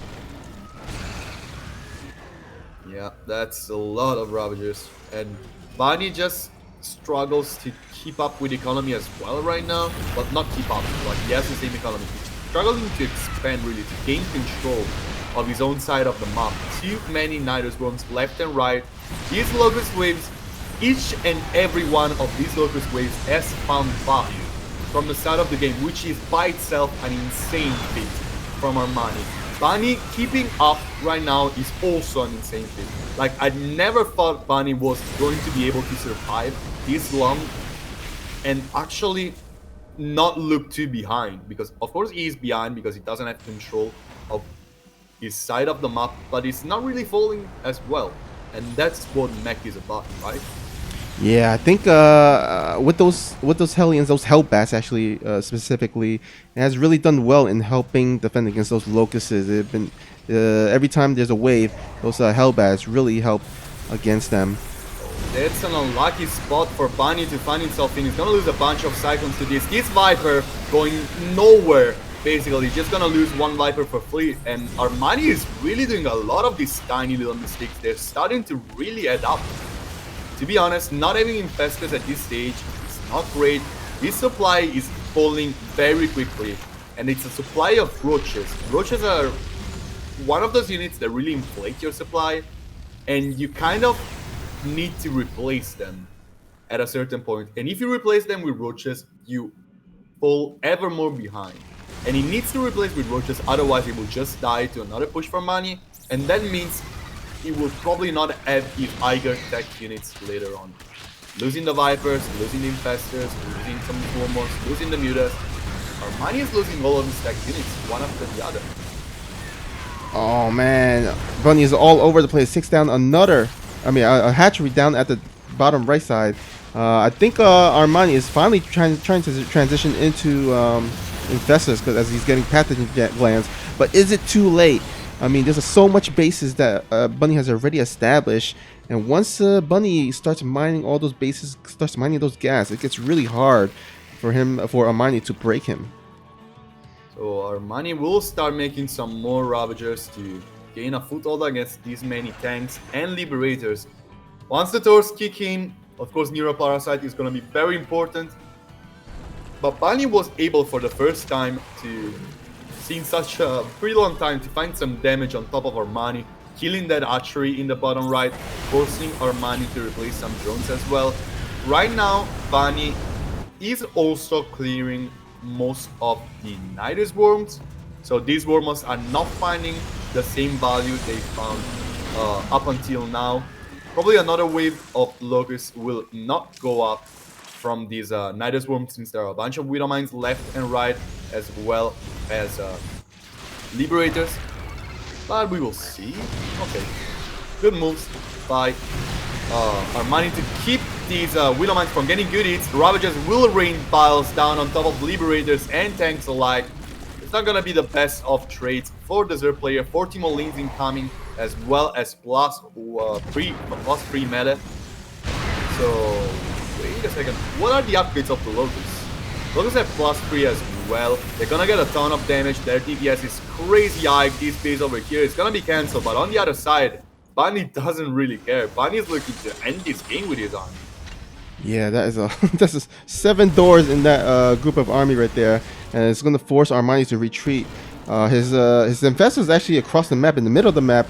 I think he would have really loved to use it right. Actually, you know what? He doesn't really have Neuroparasite. I don't think so. That shouldn't really help that much. But looks like he's going to go ahead and try to retreat his drones, as this mech army is still so holy. Oh, actually, he does have Neuroparasite. Oh, that's a great surround with his infestors, getting so many Taurs. This fight is going crazy bad for Bunny. In the end, supply is gonna be kind of even. But let's not remember that right now Armani can really start getting some foothold on the map. Killing that many Taurs means Bunny is not gonna have a lot of army for quite a while. He needs to replace the tanks to be on the defensive. And yeah, that's a pretty huge boon for Armani overall. You can see the supply going heavily in favor of the Zerg player right now. Ravager Pals will rain on top of this planetary fortress, bringing it down. These Vikings are basically dead supply, and tanks are getting surrounded by plus 3 Zerglings. Even another Neuroparasite will keep this door for shooting a few shots at the Ravagers. Ravagers will dive on top of the last few tanks. There is a planetary over here. No real reason to lose too many units. But still a bunch of infestors are alive. And Bunny needs to be very careful around them. Yeah, slowly but surely Armani is kind of closing in on Bunny. He's denying bases. He even got Nidus underneath another command center, so he can't land it. And yeah, momentum is kind of swinging towards Armani's side. I really feel like it is, but let's not forget this mech army and these many planetary fortresses are gonna be quite hard to break right now. It's still gonna be 11 Swarmos ready to rain Locusts down at Bunny. But Swarmos can get value. They always get a lot of value, but they cannot really end the game by themselves. They really need something else. And these Ravagers alone, I really feel like they are doing so. Okay, this is a great spot to fight for Armani. These Locusts will get some connections on top of the tanks. Ravagers will try to get on top of the Liberators once the fight starts, but these few Locusts did not get a lot of value. Bunny calls the GG though. It doesn't really have anything to clear the army of Armani. There was a little bit of a weird GG timing, but yeah, I think in the end I kind of agree. Bunny wasn't looking forward to play another 20 minutes of slowly dying.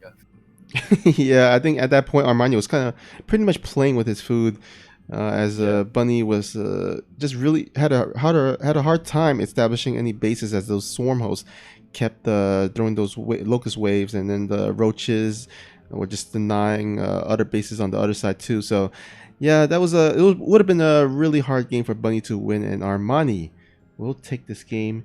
And was that the first game? Wait, no, that was the second game, right? Yeah, yeah. It's 1-1. Okay, The yeah. score is tied.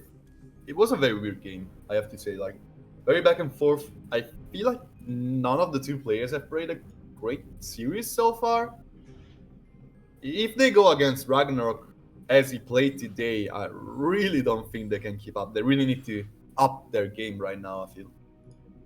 And Bunny's mech could be better.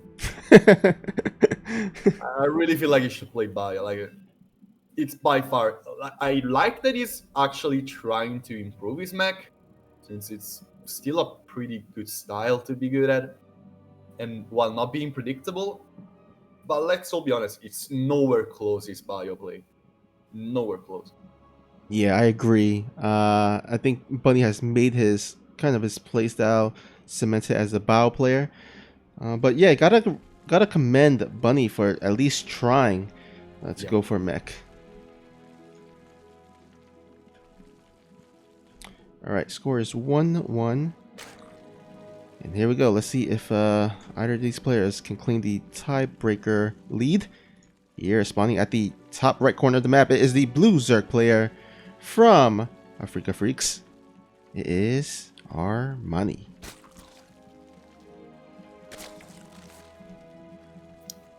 And in the bottom left hand corner, he's in the red. He's the Terran player from Kaizi Gaming. It's Bunny.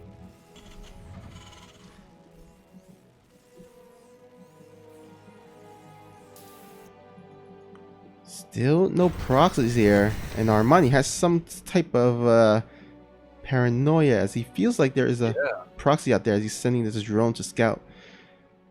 Now it does waste a little bit of mining time, but I feel like, I mean, it's always better to be safe, right?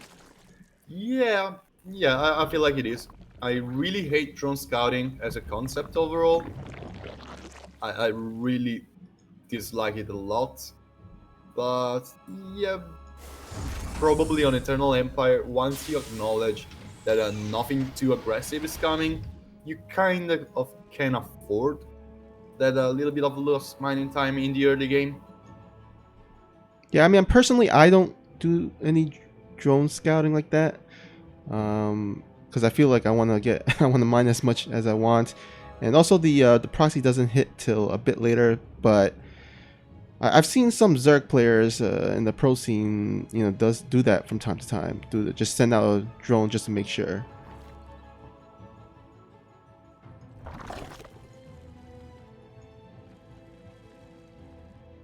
It's gonna be a pretty standard opener coming from both players. I feel like Armani kind of forgot one overload on the wait.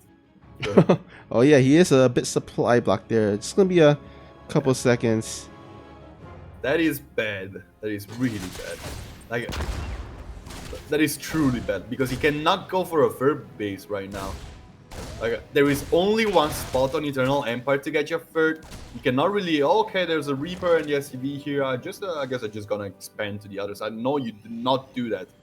You don't want to expand to the base, to the south of your natural. That is a very bad spot to expand in. Yeah, and I love, like, decisions by players to kind of realize the pros and cons of the map. And you see, like, on Bunny, he left the SCV there just in case there was a drone to make a third. But on other maps, that has optional other third bases, he might not leave SCV there. So kind of those little tricks and tips kind of really helps in terms of getting the little bit of advantage needed. Looks like Bunny didn't really capitalize on this. He went for a pretty standard 1-1-1, and then he started again. He's a very, very early command center. So his aggression is not gonna be timed perfectly with the defensive units coming from Armani, but we will see. We will see. There's a tech lab next to these Rex. We will see what it is going to be used for. All right, and Armani's gonna go ahead and send his Overlord here. See what's up. There's a Marine here on the top side of the Overlord, but Finally, we see some bio. finally. Been a long coming. Yeah, and look at that. The Overlord does scout it. He does scout that the starport doesn't have any tech lab, so he doesn't have to worry about any Banshees or battle cruisers. He can just go ahead and just drone up, not have to make spore crawlers. Of course, he's gonna need some kind of a defensive structure anytime soon. He's went for the double Evo chamber again. This time starting only Carapace, then getting melee. His lair is gonna be a little bit on the late side, but yeah, the Painliness is kind of a cheap structure overall. So is the Roach Warren. Oh, Viking will snipe another Overlord. Another supply box for Armani here. Yep. Those are starting to clump up though. Yeah, I mean, a little bit of a supply block here and there is okay, but once you kind of continuously do that throughout the game, it kind of really adds up and makes a difference. At this level, it's very easy to punish as well. Like, everything for Armani has been slightly late. By slightly, I mean like 5 to 10 seconds at most. But 5 to 10 seconds at most for a pro player is like a lot of time. Especially since the game just started since 5 minutes. Like, was it like a 50-minute game already? Then okay, like losing 5 seconds of getting your tech, not that big of an issue. But in the early game, it can prove significant. Like, imagine Bunny having like 2 Medivacs show up right now at Armani's doorstep. What Armani would have had? 6 queens. Yeah. And that would have been a totally normal timing as well. Like, at this 6-minute mark, it would have been totally normal. But Bunny decided to go for a very economic opener, to say so. It is a spy from Armani, by the way. Yeah, looks like he's going back into that Baneling Muta composition, but before then, he's going to have to defend against this little push out here by Bunny. Might actually catch this cancel on the 4th base, but looks like Banelings are going to be morphed in. Centrifugal Hooks just started, so these Banelings will be pretty slow, but they are on creep, so it gives a little bit extra speed. There is no armory yet for Bunny, so these aliens are not going to be out, but this tank was way too exposed. It will go down basically immediately. Bunny really not placing his units where he wanted them to be. There's still a bunch of bio here trying to push on top of this archery. I don't feel like army of Bunny is strong enough, but of course neither is the one of Armani, really. Yeah, I mean, with that tank firing on that clump of Banelings, now he's a little bit under threat here by these Marines, as he's got to force more Banelings being made. And meanwhile, there's a drop here at the Natural. There is a Spore Caller, but he will be able to drop them in. This Medivac will barely survive right now, will be needed to back off. One Widowmine will not get a huge shot, but in the end, forcing some attention away, is looking like it's going to be enough to deal some more damage over here. Hellbats are gonna keep in the front to eat those Baneling shots. One Baneling gets a good connection, but it's not enough. Not yet, at least. It looks like Bunny's bio army will survive for another day. Meanwhile, Armani is shocking for damage. 9 mutas are incoming, and that will probably be the end of this double. Oh my god, Medivac push, but links in the Natural of Bunny. Oh my, oh my, oh my. 4 SCVs down, a lot of lost mining time. Bunny's attention was far away as well, and Mutas are right now flying through the map.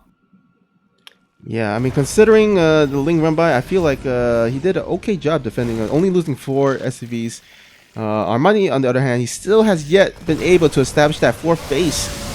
I think he'll finally be able to clean this up and start mining from it. But yeah, he's on even basis as Bunny, so I do agree with you. Armani not looking great here. He's gonna be clearing these Medivacs, but of course, once you start the Spire, that's basically always gonna happen. But there is another Medivac flying left and right with Widowmines in it. We'll get a couple shots. A total of 5 drones will fall. I doubt this Medivac will survive. But the Mutas decided to attack an egg for some reason. Well, if only Medivacs can recall or something. Oh yeah, if anything could recall from these two races. Oh my god, is this Med... Okay, there we go. Finally cleans up that Medivac. And after a few minutes of intense back and forth, finally seems like things has calmed down. Rogue player is going to go ahead and try to re-macro back up.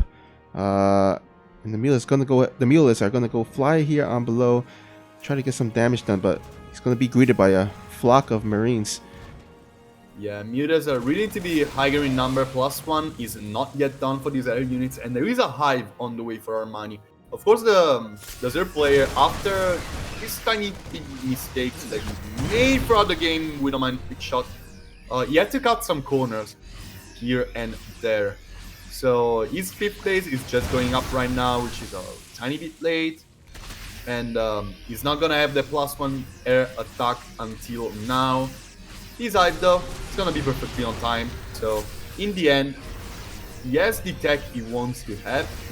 Just everything else is a tiny little bit late. But Bunny, as you're seeing right now, not really able to capitalize on that. If he gets on top of this 5th base or the 4th base and he kills it, then we're looking at a totally different game though. Alright, looks like we're heading into the slow push here as Bunny R has tried to attempt to clean up the creep tumors before he engages. But oh my god, look at all those banelings. 37 banelings. Oh my god. Count, it's 40 plus 60, okay, 56 banelings incoming. Well, base will go down over here for Armani, which is absolutely never good. He's gonna be having the 5th base to send his drones to, but these banelings need to find some very miraculous connection, and Bunny needs to find some very miraculous place. On the other side, Link, Rambai, and Mutas trying to deal damage, but here comes the banelings, and those Marauders eating so many shots. Armani not really clearing this bio army, and this is starting to get very, very dangerous for the Zerg player. Bunny will push over here on top of creep, and that's why Bunny is such a good bio player. He just has so much going on for him. He always has so many Marines, and he loses so little as well. Even though this game is not about this matchup, sorry, it's not about how many Marines you do make, but how many Marines you can lose without losing the game. Yeah, that was so inefficient there by Armani to blow the banelings on those Marauders, and that might have been the momentum swinger. Bunny's gonna be ahead on bases. He's gonna be having a better economy. He's having a better army right now, and +3/+3 is about to kick in. Oh So- man, if +3/3 kicks in, that's gonna really make the bio army very, very durable. Yeah. Oh well.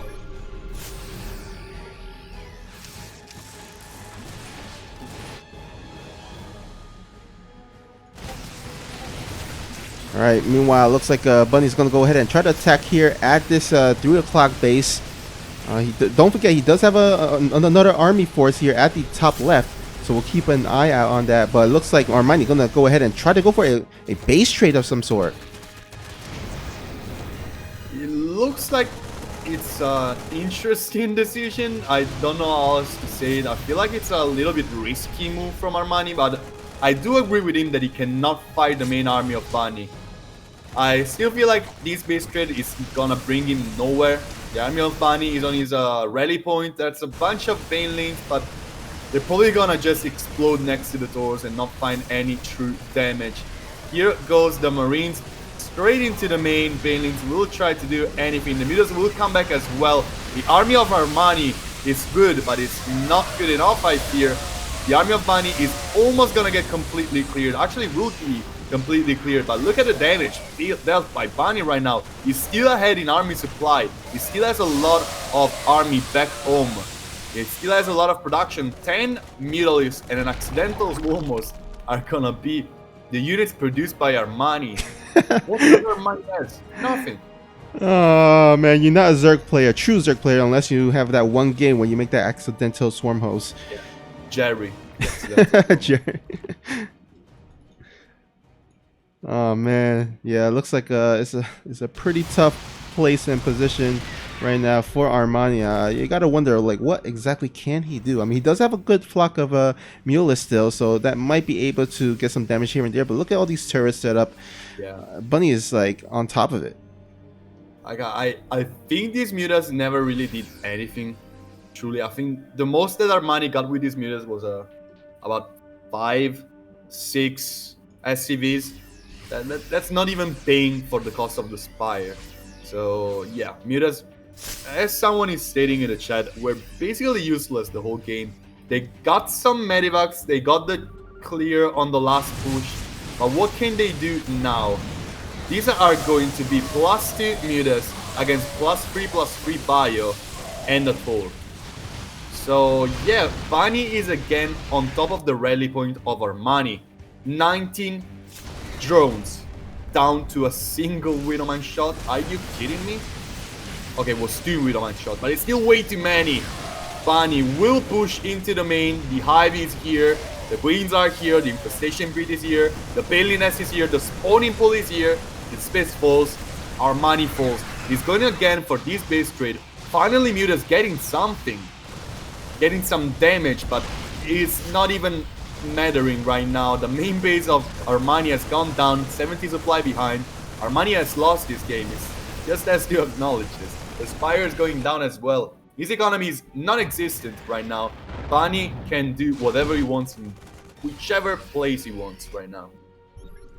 Yeah, his spawn pool just finished, so that should allow him to make some more links. But man, look at the army supply, 137 in favor of Bunny versus the 80 of Bunny. But oh, does have a Bailey run in. Will he connect with the Marines? Oh, that Widowmine shot. Jesus. He did so many Banelings, and the Mutas will come in for the sweep. But will they be able to do so? It doesn't look like. Bunny takes game number 3 and puts himself at match point. Rough game for Armani, rough game. As I was saying during the game, all these tiny little mistakes slowly added up. And then a huge fight broke up and Bunny just had the better of his opponent. Yeah, really well played there by Bunny. And now he's 1 point away from heading on to the finals to meet up with Ragnarok. Yep. But Armani will be able to choose his next map, and it looks like it'll be on Death Aura. Well, Death Aura and Armani, in my mind, everything connects. It's gonna be a Roach push. You're just calling That's it, calling it straight up. Yeah, it just clicks that I see Armani, I see this map, I see ZVT, I see Bunny on the other side. Roach push just immediately pops up in my mind. Well, I guess if it I could be wrong though. well, if it looks like a duck, quacks like a duck, walks like a duck, I mean, it must be a duck. So I wouldn't doubt Yes. the Roach play there. Well, when I think of Armani, I think of him as an aggressive suit, basically. So Yeah. I still don't know. Like, Su is one of those players who's starting to go Spire more often. But I really think, like, if you go for Spire, you have to have some prerequisite in your game. You kind of had a perfect defense and a perfect opener as well. Both things were lacking in Armani's opener. And I would like him, like, as I was saying, Bunny, I would like Bunny to go into his best play, into Bio. He did so and he dominated. I would like Armani to go into Roaches, because that's where he dominates. Yeah, it might be possible. I mean, especially on a map like Death Aura, where there are those acceleration zones, so your Roaches can go across the map a lot quicker. We will see what it's going to be. Yeah. Yeah, start with the introduction, my friend. All right, here, spawning at the top left corner of the map is the red Terran player from KaiZ Gaming. It is Bunny.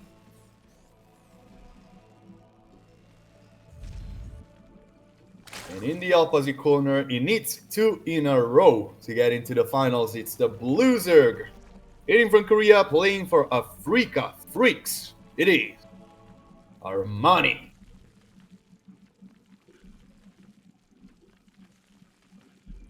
And once again, Armani doing a really decent job, a solid job in scouting for those proxies, sending those to Overlord in the correct cheese positions. Yeah, it really is. But again, these drone scouts, I have to say I really dislike this. I know a lot of pros are doing it, but I still don't like it.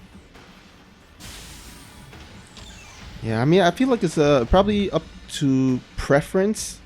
Yeah, But I think it's hard to kind of do the math of like whether that is worth it or not, right? Because I mean, if there's no proxies there, then it's like you're behind a bit in terms of the mineral mining. But if it is there, then you at least you could delay the proxy. It's not even that big of an issue. Like the spawning pool is going to be like 5 seconds later. That's all. But I still don't like it. Yeah. Okay, Bunny once again sending his SCV here at the third base location of Armani, but it's on Def Aura. So he's gonna just sending it back. He knows Armani can just expand to the other side if he wants to. And once again, Armani really likes the 28 supply block.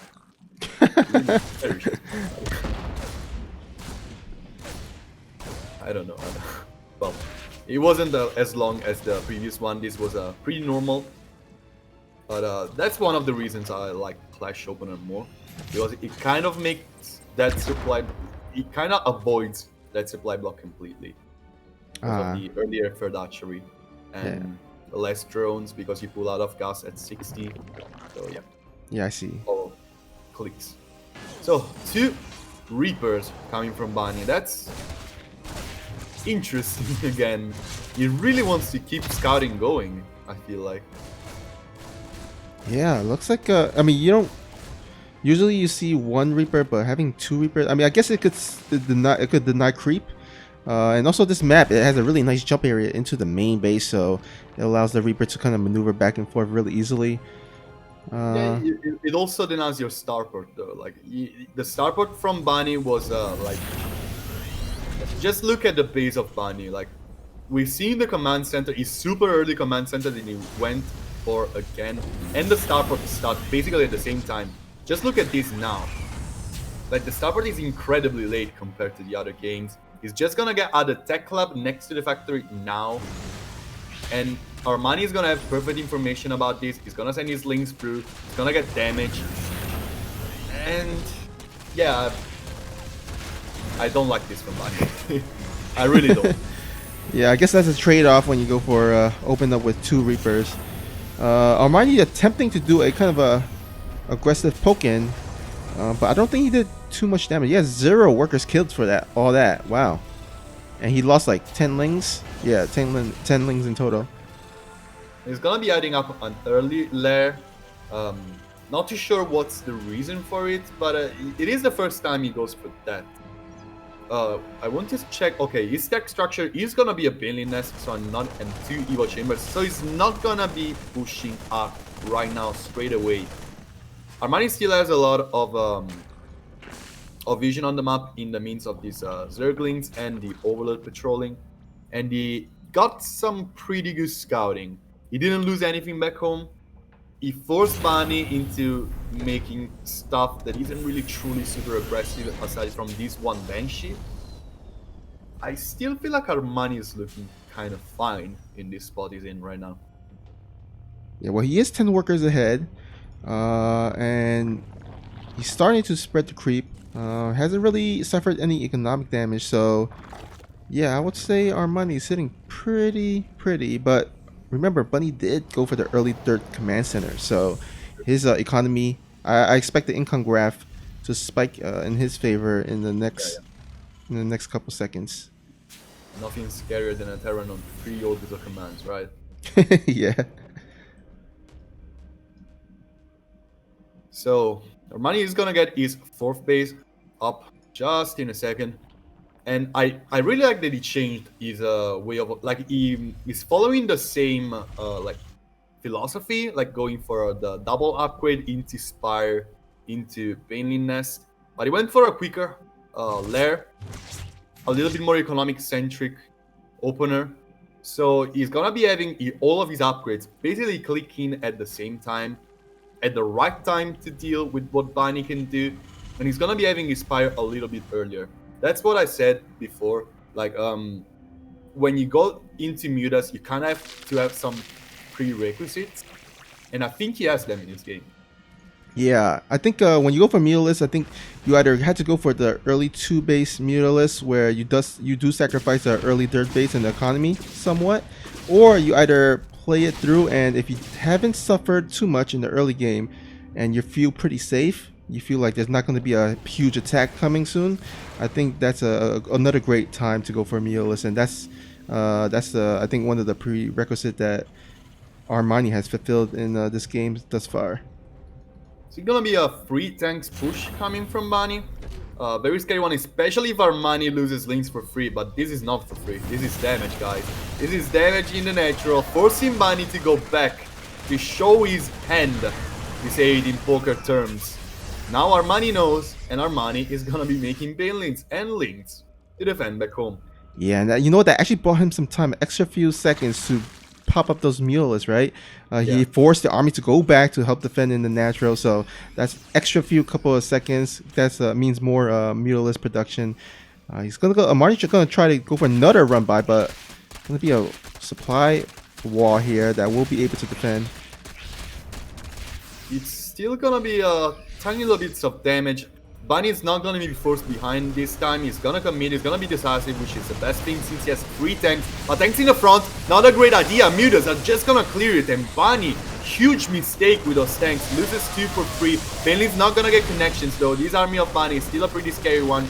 This first phase from Armani is under attack right now, and Mutas cannot fight on their own. Meanwhile, on the other side, the supply depot wall was broken. 23 SCVs down to the Zerglings. And the more Banelings they come, there is one tank very far off. This base of Armani is probably going to be cleared, but I don't think Bunny can deal any more damage. Armani is just gonna be expanding on the other side. Sun Creep will be cleared, but Bunny is 20 workers behind.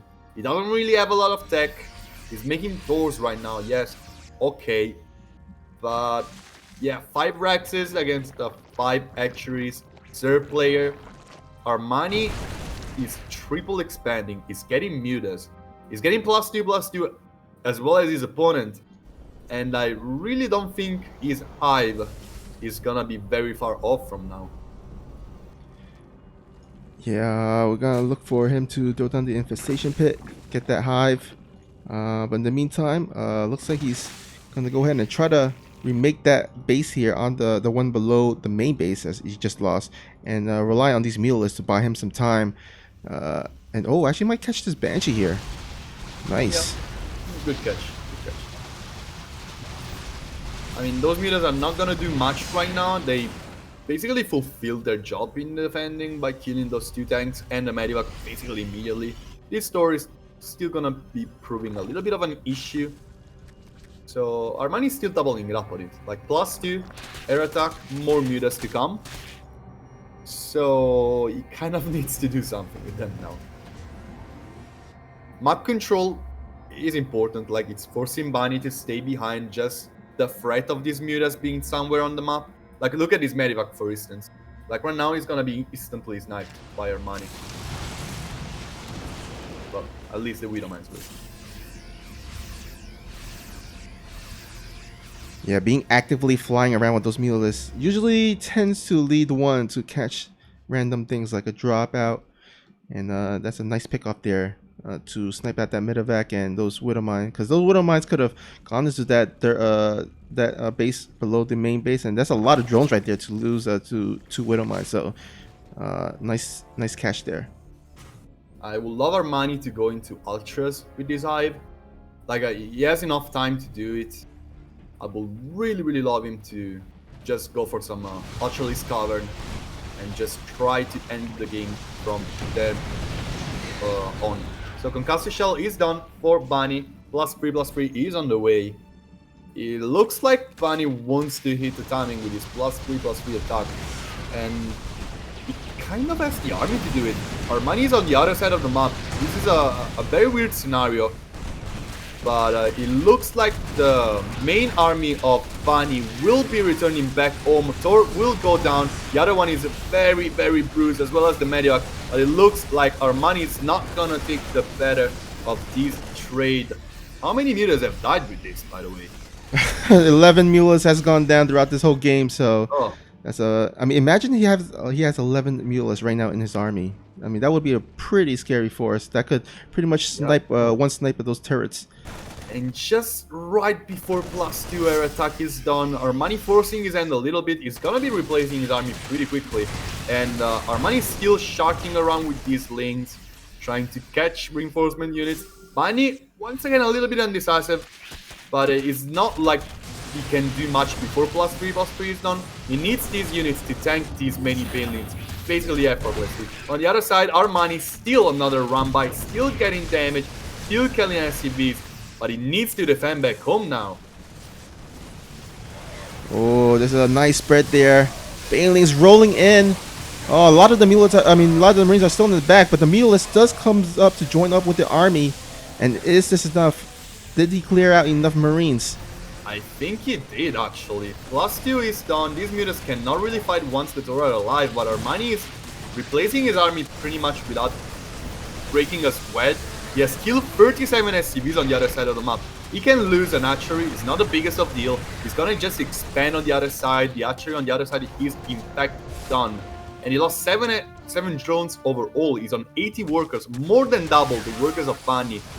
With these many archeries, he can replace his lost army very quickly. The same cannot be said for Bunny. Bunny struggling immensely to keep up with Armani right now, and I think the score will be tied unless we see Armani doing some insane mistakes. 7 more mutas incoming. Mutas are not what I want to see from him right now, but that's still gonna be a very big four on the side of Bunny. Well, we got to be careful though, because Armani does have very low gas count. So if he does lose his army inefficiently in this next big engagement, that could spell disaster for Armani, because all he would have is access to lings without not too many banelings or mulas. So he's got to be careful to make sure that the engagement goes right. That's why I would have loved him to go for ultras. Of course, they're very expensive gas-wise, but it's one of those units that gain increasingly value just by being sturdy, like not dying and keep up with the losses of your opponent. Here comes another big push from Armani, splitting his Banelings in 2 different sides. Well, his army, not his Banelings. His Banelings are all committed on the left side. They're gonna get a lot of damage. The army of Bunny is doing nothing but running away, but still will be able to hold for the time being. A lot of Marines will be caught up here in the right side.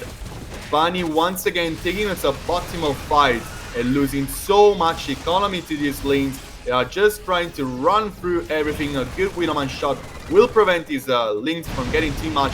But now mutas can fight freely. Here comes the Ultra Cavern I was talking so much about. And Armani doing all of the right decisions this far. Yeah, he's kind of transitioning into the latter stages of this game, knowing that if this Ling Baneling Mulus slows down, that he can just transition into the Ultralisk. And really, Bunny doesn't have a lot against the Ultralisk. His army composition is made up mostly of Marines, which really tickles Ultralisk. He needs a lot more Marauders. The Doors can do some damage, but he doesn't quite have enough. Yeah, truly is an issue for Bunny right now, especially since he needs his some of his units at least to try and chase around these mutas. So the great thing about getting into Ultras is the versatility. Here comes another fight. Yeah, Bunny just lost all of his Marines again. Well, we've seen game 3 being extremely dominant from Bunny's side. This game 4, I was saying basically from the start, the position of Armani was crazy good. His decision was crazy good. His opener was perfect. He had everything it took. He had a good defense. He had a good follow-up counter-attack. And every single move from him was correct. Really great game by Armani. Yeah, really well played there. And that's a scary thing when you don't do any or very little economic damage in the beginning against a Zerg. They can just drone up, get a great economy rolling, and it's very, very hard to defeat a Zerg player that goes unchecked. And right now, Armani does a really nice job tying up the series as we head into this 5th and decisive game to see who will advance to face Ragnarok in the finals. So I'm sorry for my webcam not showing up for some reason. Like it's here in our chat. So let me just disconnect and reconnect because this doesn't make any sense at all. Oh, there we go. Nice. Is it up right now? Yep.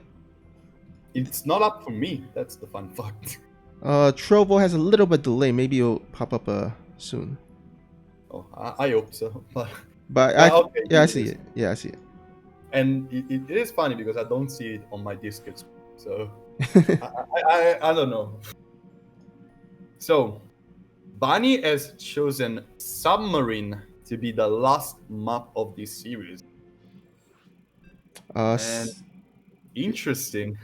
Yeah, Submarine, one of those maps, huh?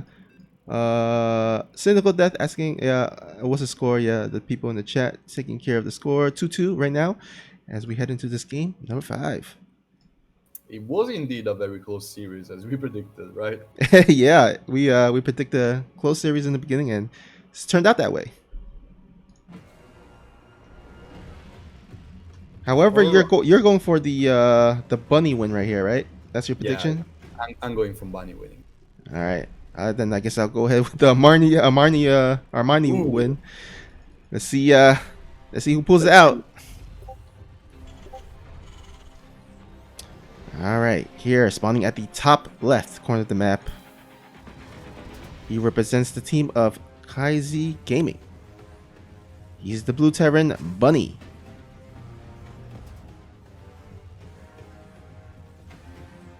And in the bottom right hand corner, just tying it up in the score, it's the Red Zerg from Afrika Freaks, Armani.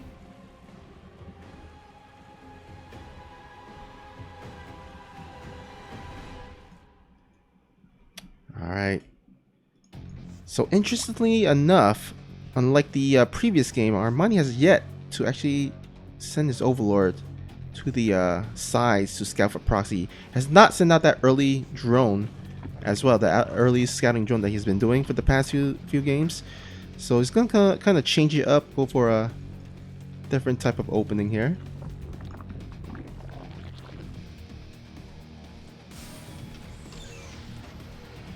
At least we've not seen him waste any mining time. But here on Submarine, it's kind of curious as well. Like, it is better not to go for proxies because the map is shorter, which is something very counterintuitive. Just because the Overlord can reach on the other side quicker, it means you can realize that it is a proxy. Basically, at the same time, you would have scouted it by sending Overlords in different scouting patterns.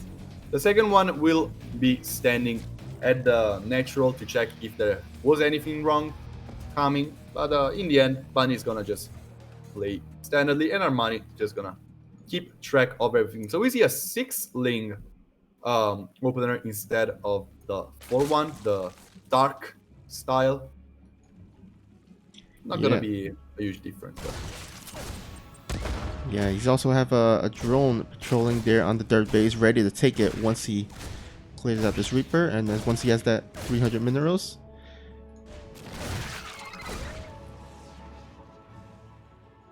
Alright, the usual dance between the Reaper and the Zerglings will end. Let's call it a tie. But Armani is going to be expanding at a totally standard time, and Bunny starts his starport right now. What to expect from this? No super early command center, I feel. Not gonna be as good on Submarine, and he needs those minerals to start his alliance. So that's exactly what he's going to do right now.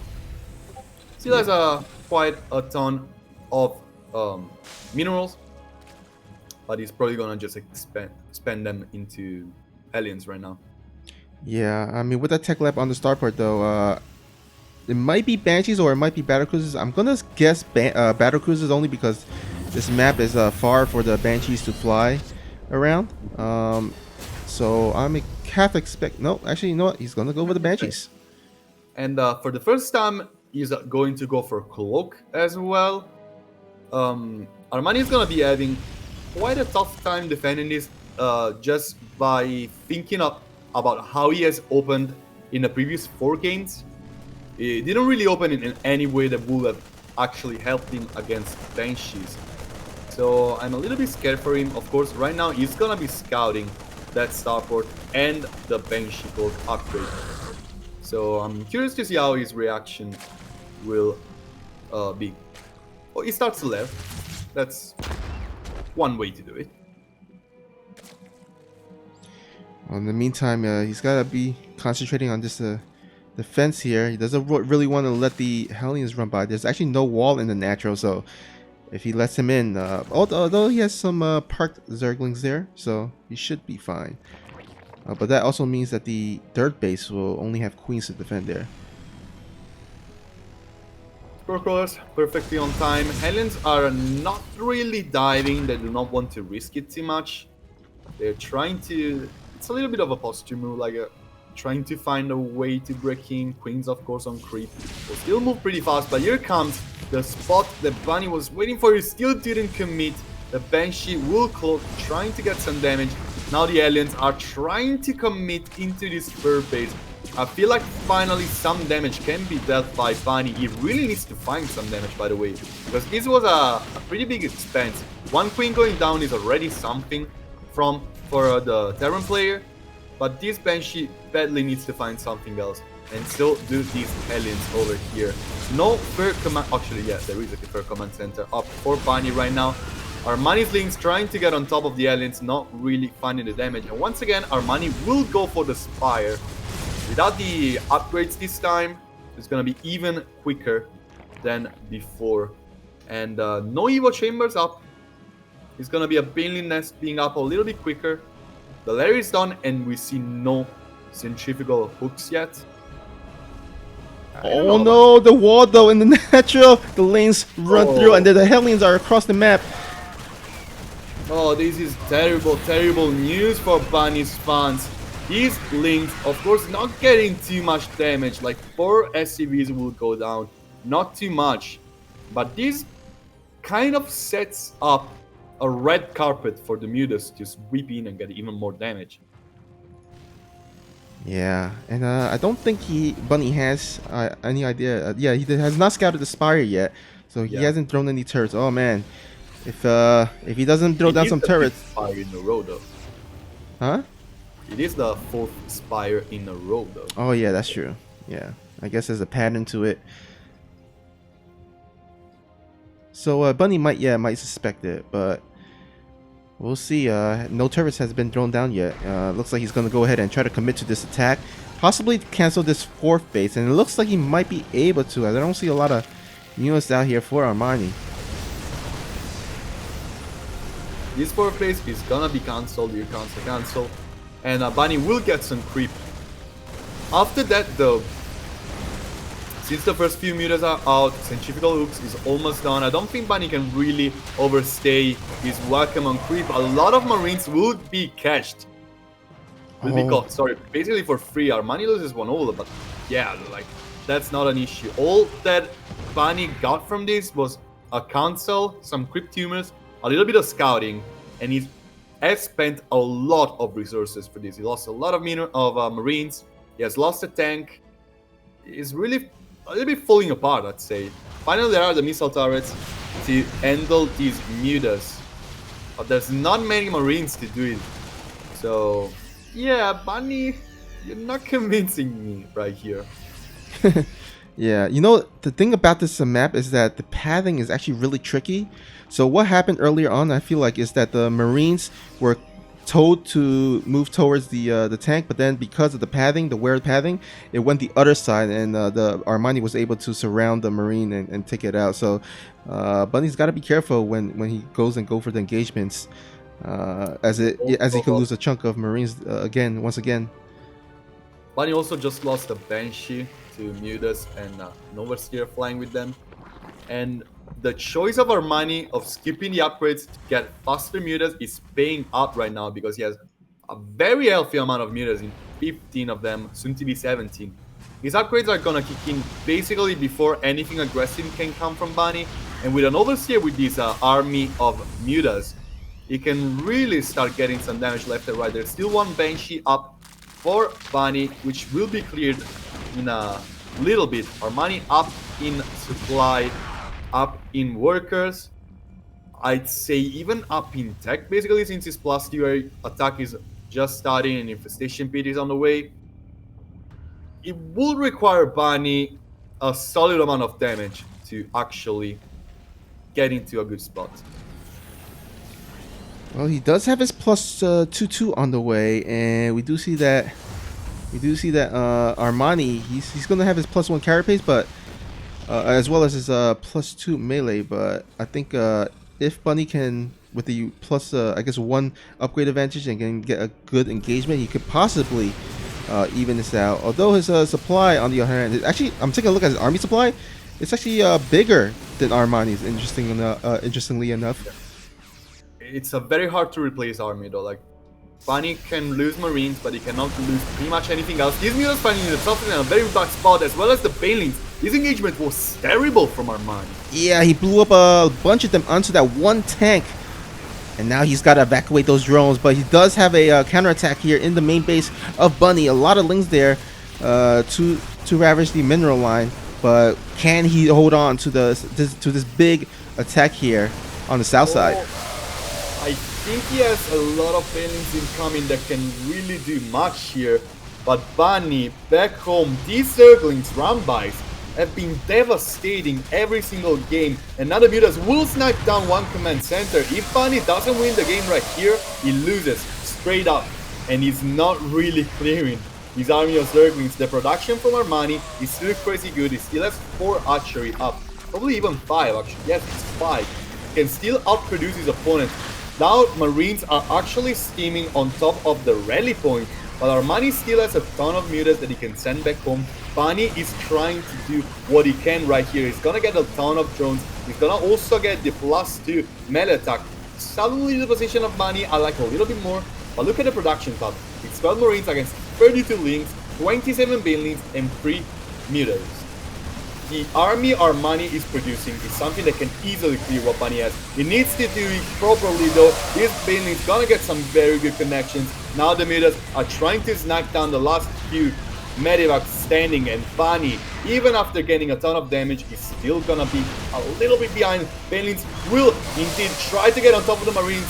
Now out of creep, of course, these Banelings cannot do much, but Bunny will find himself even more behind. Even on bases, yes, but behind on everything else. Oh man, that was such a couple of intense minutes there.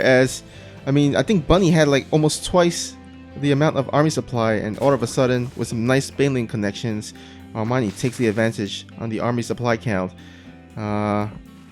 Boy, it's gonna be pretty tough for either player to kind of close out this game. Like, the only reason I feel like Bunny is still in this game is because he sniped the 2 Evo Chambers and denied both the +2 upgrades. Oh, otherwise, right. It would have been so dead right here. Like, so super dead. That's literally the only reason he's still in this game. Yeah, that is quite an interesting. That's a great point, because as the game goes on and we get more engagements, I mean, having those +2/2 versus the +1/1 is huge. Yeah, and no Overseer with these Mutas will mean that the Widow Mines will get a couple shots. One Mutalist will go down. Yeah, they will get a bunch of splash damage on top of them. But yeah, these one Medivac with a Widow Mine will do absolutely nothing. And as much as I like Bunny trying to go for some damage, try to keep his opponent honest, maybe try to get an archery or some drones, does he really have Medivacs to spare? The answer is no, probably. Well, it seems like he's gonna try once again with that 2 Widowmine drop. He does have one on the top right. The Overlord should be able to spot it, and looks like he should move his Mutalisk over that way. But I don't think he's actually paying attention, as his attention is here on the middle with this group of Marines. And oh, another Ling run by. There's a hole in the wall. Yeah, okay. This time he was lucky to have his army there, but otherwise there would have been another like unforgivable mistake. And Bunny, you need to keep those depots high, my friend. You're losing way too many SCVs because these Rambis. And now Bunny trying to eat on different sides. That's something I love out of him. That is exactly how I feel like he can get back into this game. Widowmine's not gonna get connections on top of the Baneling, still gonna kill a ton of Zerglings. On the other side, here comes the real attack from Bunny, pulling the army of Armani on the other side. If he can get this archery, that's gonna be a lot of damage, a lot of real damage. 16 SCVs meanwhile falling back home, the Banelings run by. Bunny, every time he does something right, he's doing 3 things wrong in this game. Oh yeah, and I feel like there was a Baneling run by. It killed the 19 workers. Yeah. Sorry I missed a bit of that, but there was a big attack here on the right side. And oh my god, so many weakened Marine in the red life, and so much Banelings rolling in. The Mutas are still getting value. GG gets cold, and my prediction was wrong again. Armani will get into the finals. Oh man. Give me some ZVZ. Well, to be fair, the game was pretty close, so it could have gone either way, I feel. Last 2 games from Armani were very, very good, though. Like that was what I was saying after the first 2 games. I was like, none of these 2 guys are playing that great. They still, yeah, they need to do better, and they both did better. But Armani just did a tiny little bit better than his opponent, and he deserves to be in the finals. And it's gonna be an exciting ZVZ. Yeah. I know most people don't like the matchup, but I absolutely love it. Oh yeah, it could be. I mean, there's a lot of. It could either be really fast-paced early game, or it could go for a long drag-out game. But I mean, can't really expect too much. I guess because their playstyles it could vary a lot. But yeah, we'll see. But before we get into this next game. I just want to remind you guys, there is a Matcherino page for this event. If you look below in the info section, there's a Matcherino link as well as a code to donate 50 cents for free. If you guys don't know how to contribute to Matcherino or have never used Matcherino, let me go ahead and show you a quick clip to show you how to contribute. You can visit the Matcherino page for our event and contribute in many different ways. 1. Free coupon. Click Contribute, enter the specified coupon code to contribute a predetermined amount of money to the prize pool. 2. Free sponsor quests. On the right side of the screen are various actions supported by sponsors, including retweets, Twitter follows, surveys, among other things. Click into these boxes to complete the action and add the attached prize contribution to the pool free of charge. 3. Marketplace. Products are available in our marketplace, which also contribute to the fundraising pool. Be sure to check out the variety of apparel and collectibles, as well as other unique items. 4. Donate. Clicking on the Contribute button, you're able to add funds to your Matcherino wallet and then directly contribute them to the fundraiser page. Thanks for supporting your event with Matcherino. All right, and we are back, and we are already headed into game number 1 of this best of 7 series. Let me go ahead and correct that in the scoreboard. All right, why don't you go ahead and do the honors of introducing our first player here. Oh, and I love to do it because in the top left-hand corner, running as the blue third player, playing for Alpha X, our dear team, it is Ragnarok. And here, spawning at the bottom right side, is the red Zerg player, representing the team of Afrika Freaks. It is Armani. Also, guys, if you're enjoying these series, if you're really having fun watching this top level StarCraft 2, make sure to drop a follow. We will bring many events daily here on Trovo, on Twitch, and on Africa TV. So make sure to check all of our channels, drop a follow, make your account here on Trovo. It really makes a difference. And of course, don't forget to check our YouTube for some of the series you lost as well. Yep. And gonna have a lot more amazing content here on this Trovo channel. So definitely want to make sure to follow and not miss any of the action. Absolutely.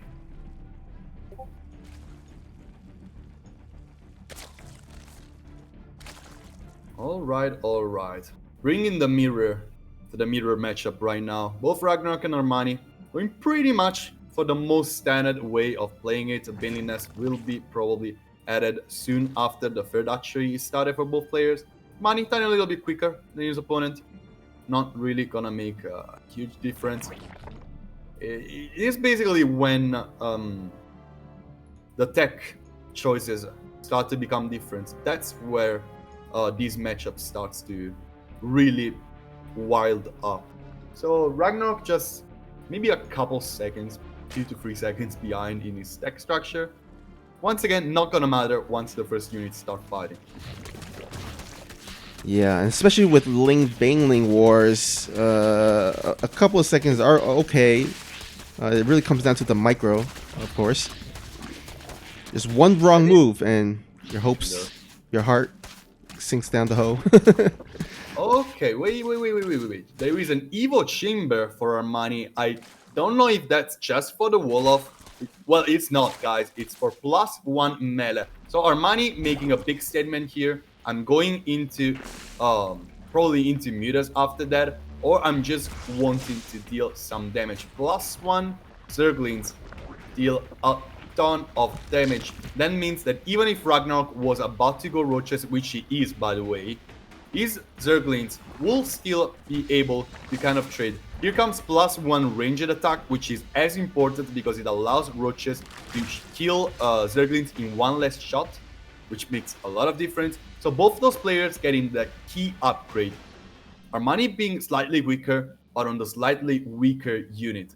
Here comes the Lair, which is highly needed for the Spire. But Ragnarok could really deal a lot of damage if his Roaches start going through the map. Of course, he doesn't have speed with this, but we will see. Alright, I feel like going for Meatless on this map though might be a little bit risky, only because the distance between, you know, one base and your opponent's base is pretty short, right? Yeah, it is. You kind of need to do that because like it's a whole army concept that relies on DPS, like getting that +1 melee. And Ragnarok on the other side, just going for a bunch of Roaches and pushing through, that is a dangerous spot. Like right now, he also cancelled the +1 upgrade, which I feel like it's a little bit of a stretch. But he's going heavily into Zergling. I think he spotted the Lair one way or another. Let me check real quick. No, he didn't. So it was just out of feeling. Right now, Ragnarok, though, has by far the stronger army. And you see Armani going for the Spire, adding up a ton of Spine Crawlers in his natural. He's still gonna be pinned in his natural, and that's not where you want to be as a Zerg in most scenarios. Unless your Mutas did devastating damage. Alright, there are... down. Yeah, go on. There are a lot of Spine Crawlers though, but is it enough? He's trying to desperately hold on here. He's doing a counterattack with a couple of Lings, but oh no, all the Roaches does pull through, or goes through the main base. The Spires is yet to finish, so no Meatless can help with this. He's gonna have to rely on Ling reinforcement to clean this up. On the meantime, on the other side of the map, it looks like Armani is doing a nice damage here on this third base, but can he clean up the remaining Roach force in his main base? Well, he didn't really make a lot of use of this +1 melee upgrade. Really, Armani I would have allowed him to try and keep those Zerglings with the main army. Right now, one Ravager is just piling himself down. Armani will end up coming on top with his Mutas, still alive. But in the meanwhile, Ragnarok still has a lot of lanes here. This Third Archery will probably go down for Armani. Ragnarok will retreat back to his own base. And now he has to deal with these +1 lanes. He has to deal with the Mutas. And boy, I do think Ragnarok is in trouble here. Yeah, I mean, there's no Spore Callers here at the third base, so if the number of Mutalisks goes up... Oh, gotta be careful, doesn't want to lose any Mutalisks! Oh, he does lose one. These are still +1 Zerglings. The trade is gonna be in favor of Armani. That's why I would have loved for Ragnarok to finish that upgrade. Not enough lanes to do so, though. The Queens, every single one of them died. Yeah, he target fired the Queens with those Lings as well as the Mutalisks. So now this third base, I feel, is going to be definitely going down. Yeah, slowly but steadily being brought to Red Elf by these Mutas. Ragnarok trying to counterattack, but he doesn't really have enough to clear this. Armani will get game number 1. A very shaky victory, but a victory nonetheless. Holding by the skin of his teeth. And then that +1 upgrade getting so much value. Ragnarok cancelling his own +1. I still disagree with that. I still feel like getting +1 Roach attack, well, not Roach attack, of course, I'm talking about ranged attack, would have probably been the better choice. But I don't know. It's a tiny little thing. Maybe it wouldn't even matter. So. Yeah, and also in those kinds of scenarios where you're going for Roach versus Ling, Baneling, Mutalisk, and you're going for that timing attack with the Roaches, it's more of an attack to kill, not to take down bases. So I think I would have loved for Ragnarok to head into the natural immediately instead of focusing on the dirt base. I think if he focused on the natural, he could have killed the spines, because the spines were still morphing at the time, and I think it would have been a better situation for him, getting more damage done. Yeah, I really have to agree with that. Probably would have ended the game just like a tiny little bit decision change. So, well, it is a mirror matchup. It's basically almost everything about decision making, because at this level it's very hard for one player to lose due to mechanical errors. So we will see. And by the way, they switched colors, and there's nothing I hate more than switching colors in mirror matchup. Oh well. All right. Oh wait. Armani is the one that won, right? Yep. Oh, okay. All right. Here, spawning at the bottom left corner of the map is the blue Zerg player up 1-0, looking to extend his lead 2-0. It is Armani.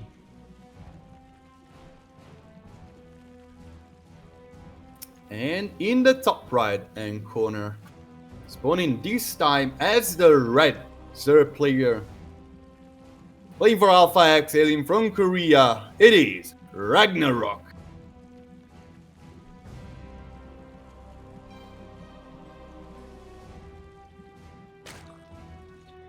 So Everdream LE is going to be a little bit of a different map. There's no acceleration zone.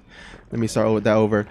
Acceleration zones, and but you know what, the distance is actually still pretty close. If you just walk across the map, it's not that too far. It's not too far. I would say.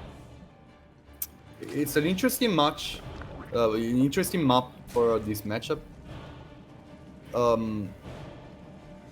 It's really pretty full of choke points, so it's not one of those maps you want to easily get into your third base and just try to macro it out. You really want to be a little bit on your opponent's face, just because Ravager Biles and Baneling shots are probably gonna get some damage on this map because of all of the choke points that are left and right. So I expect both players to go for a pretty safe Lean Bane phase into Roaches, just straight up standard, especially since we're talking to Koreans. By the way, the kind of the positioning of Armani's spawning pool, I think that might be a way to like counter Ling, or I guess 12 pool was like drone pull, right? Yeah. It is for that reason. Yeah, because I think out of all maps, I think that build is, or that cheese is most used on this map. Yeah. Also, the 12 pool expand build order is something that's very common.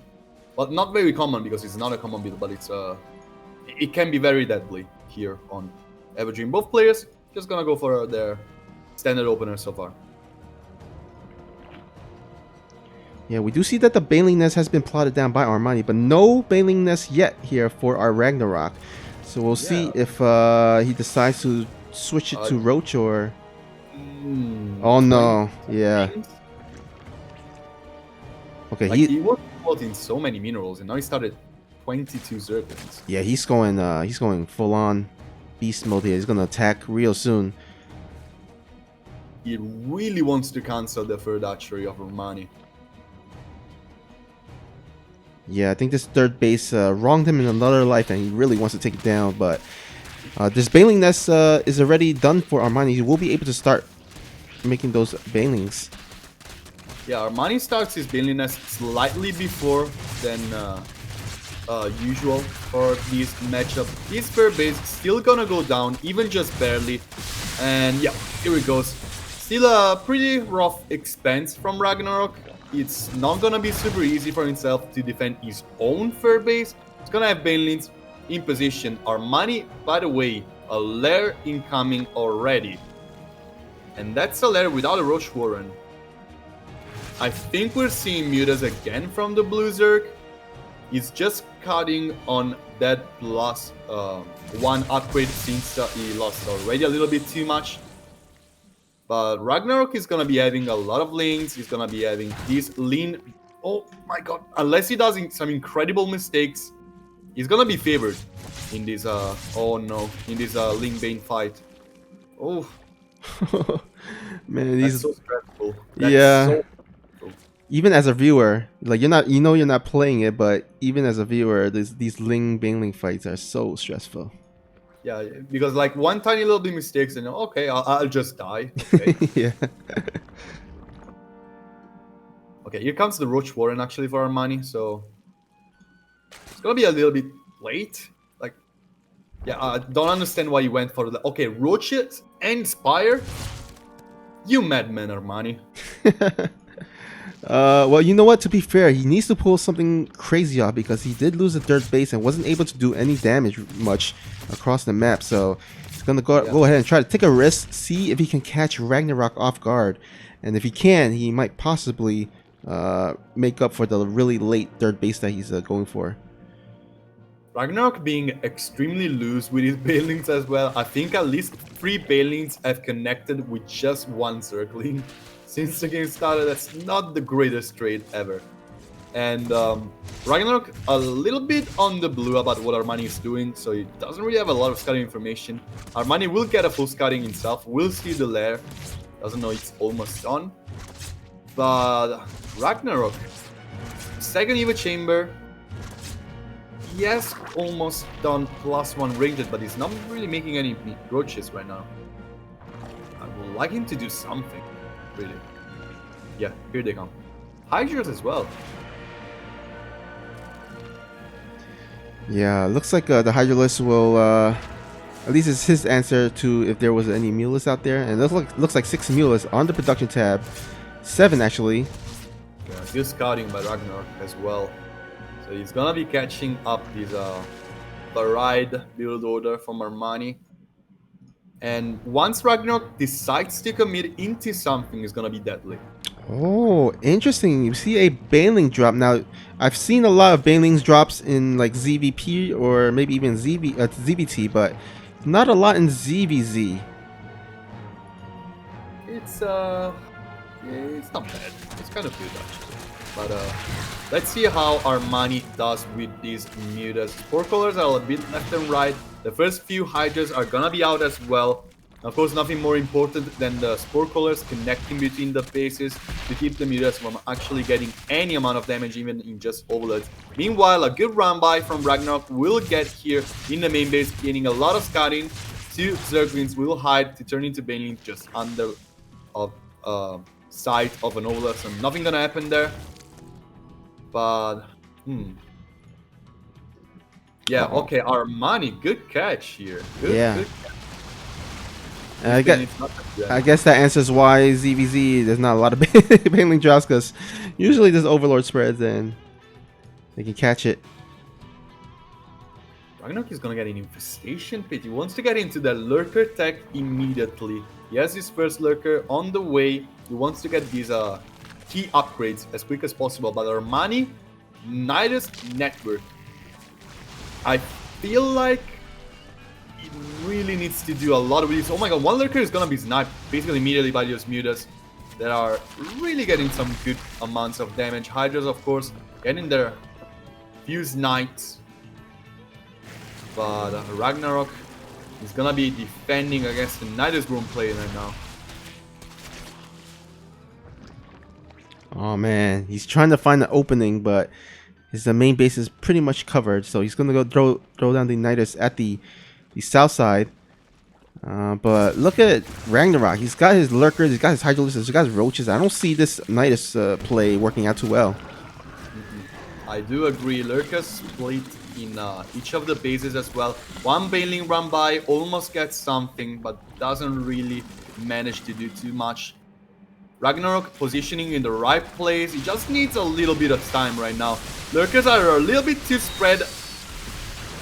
One of them is gonna be immediately sniped. There's a lot of Ravagers that can really help with handling this fight, but overall, Ragnarok, if he's able to buy a little bit more time, he's supply block right now, that's never good. Oh, these Lurkers are way too spread. I suddenly don't like Ragnarok position so much anymore. Another Lurker will go down, another two Lurkers will go down actually. Ragnarok trying to set up for a surround with his main army, but Ravagers raining fire on top of the army of the Red Zerg. Finally, Ragnarok a little bit ahead. Of course, with these Nidus in the main, coming from Armani. Oh my, that could be some serious damage. Ragnarok cannot afford to split his army in different positions. He's finally clearing the front right now. The Nidus in the main was actually cleared. Ragnarok is able to recover from a very bad spot, but he's gonna be losing a lot of key units as well as Armani, to be actually honest. So now players pretty much on equal supply, pretty much on equal economy. Ragnarok has the tech to actually deal serious damage. He starts a hype right now, and boy, do I think Ragnarok is ahead? I do think he is. But Ravagers are still in high enough numbers to be a threat. Yeah, I mean, I would agree. I'll give the edge to our Ragnarok just because his unit composition, his army composition, is just a lot better than what Armani has. Now, Armani still has a lot of Ravagers, so he can bow those Lurkers, but those Lurkers are really nicely spread.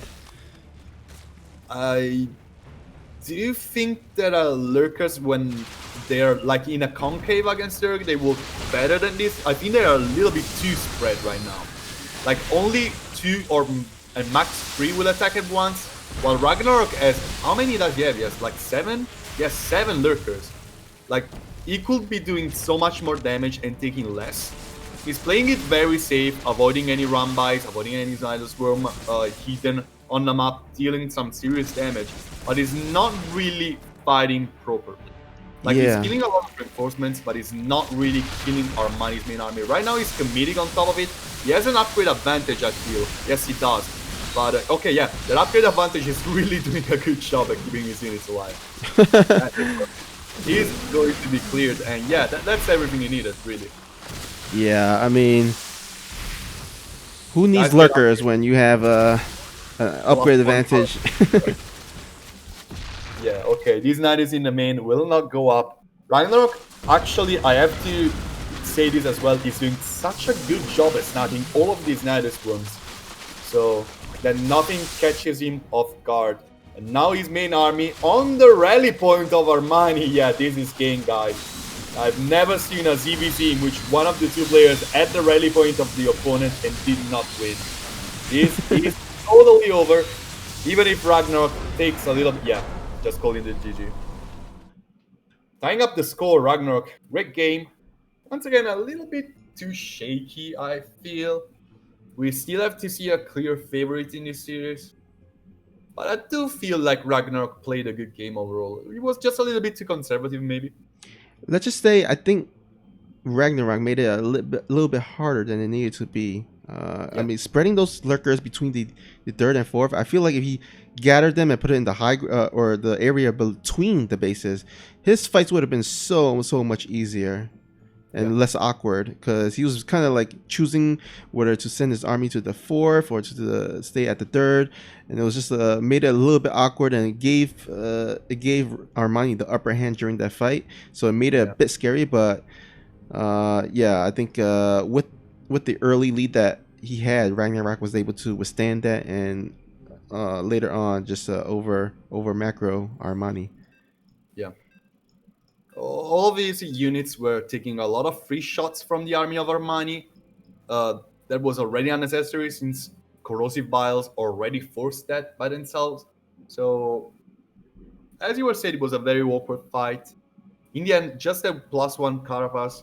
Like, Armani had to cut corners, Ragnarok didn't. So, in the end, he had the better army, better upgrades. He was just bound to win sooner or later. But he did make it a lot harder than he was supposed to, probably. All right, let's go ahead and introduce these players here at the bottom left corner of the map. He is from Team Alpha X. He's the blue Zerg player. It is Ragnarok.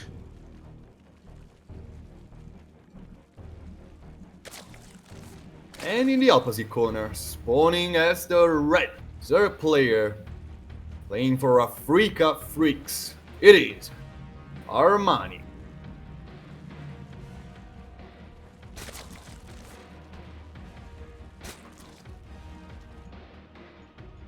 Best of sevens are quite an interesting environment for CVZ, because none of the two players really want to go for something too aggressive if it is a shorter series, but aggression in ZVZ can pay off so much, especially in the form of Nidus early attacks or just a Zergling all-in. It's such a volatile matchup. I'm actually looking forward for the one game in which one of those two players will go ham on aggression. Yeah, I'm interested to see who's the first player to kind of deviate and change it up and go for a crazy kind of strategy. We do see, like you said, the matchup is pretty volatile. There's the Ling Baneling wars that we know of. There's also the Roach versus Roach wars that we, of course, know. We also see the Ling Baneling Mutalisk versus the Roach, I guess, Mass Queen kind of scenario. So many different pathways in which a ZVZ can turn out. We've also seen like the Queen March, the Spinecrawler March, all those kinds of very, very weird way to play the matchup that have worked so far for many different players. Even though playing it standard at least this early into the series is probably the safest thing to do, especially since none of those two players has shown incredible dominance yet. I still feel like sooner or later one of them will get like a tiny bit of a free win by just playing aggressive for once. Yeah, I mean, you know, being the Zerg player that you are, I mean, what kind of strategy do you like to go for on this map? On Pillars of Gold, well, Pillars of Gold is just the paradise of Lean Bait, to be completely honest. Like, Ravagers and Roaches cannot really get too much value until you get into Lair. So I like to go a little bit heavier on the Zerglings in the early game, just to try and put some pressure, force units, and then stop making them all together. And just advance as quick as possible into Lair, and try to get my +1 ranged attack and roach speed as quick as possible, and then try to go for a push on the third base of my opponent. Once again, not super committed. Commitment in this map leads to some serious problems because it's such an open wide map that if you don't scout properly and you're against mutas or you're against +1 melee, you can find yourself in very high danger. So it's better to just, if you get Zerglings early and try to force the third base cancel or kill, it means that you have to play very defensive for a little bit. Yeah, exactly like Ragnarok is doing. Yeah, this is exactly what I would have done. What Ragnarok is doing here is exactly what I would have done. Forcing units. That's all. Yeah, you know, there's a lot of anxious way for these Lings and Banelings that can sweep in by. But, oh man, these two Banelings so close. Oh, Yeah. so stressful. Very stressful. Okay, the double Roach Warren though, I have to disagree with that, Ragnarok. I'm not too sure about it. But yeah. Ragnarok is exactly doing what I was talking about, by the way. He forced a lot of units, and once he pressured the third, he's now playing the defensive one. He didn't make any more Zerglings. He's now making 6 more just to make sure he can defend, he can make a little bit more Banelings, and he's going straight into Roaches. Armani though, it wasn't really forced into making a lot of units, so they're basically equal right now, and they're both making Roaches. Ragnarok is just doing it a lot quicker. Oh, bad Banelings detonation from Armani there. Not really what I wanted to see from the red Zer player. Oh, that's a lot of Banelings Ragnarok. Meanwhile, Armani getting a lot of damage. Alright, looks like Armani is going to go ahead and retreat his Lings, try to use it to help defend against this, but man, there are a lot of Banelings coming in here. You should save it for the Lings.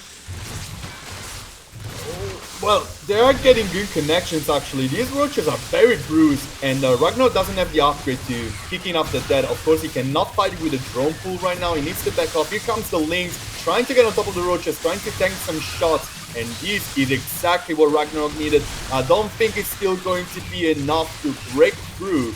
Ragnarok not finding himself in a great spot. Defensive advantage, of course, is kicking in right now with those Zerglings coming out. And Ragnarok will need to retreat. As I was saying, commitment on Pillars of Gold, nay. It's a nay for me. Oh man, I wish Ragnarok would save his Banelings, not use them on the Roaches, because Yeah.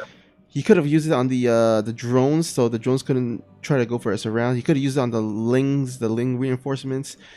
I think if he saved the Banelings, it might have been turned out in a different scenario where he would overwhelm his opponent, but nicely held there by Armani, and he will take the 2-1 lead. I still feel like the move by Ragnarok was a little bit unnecessary. He had the right feeling.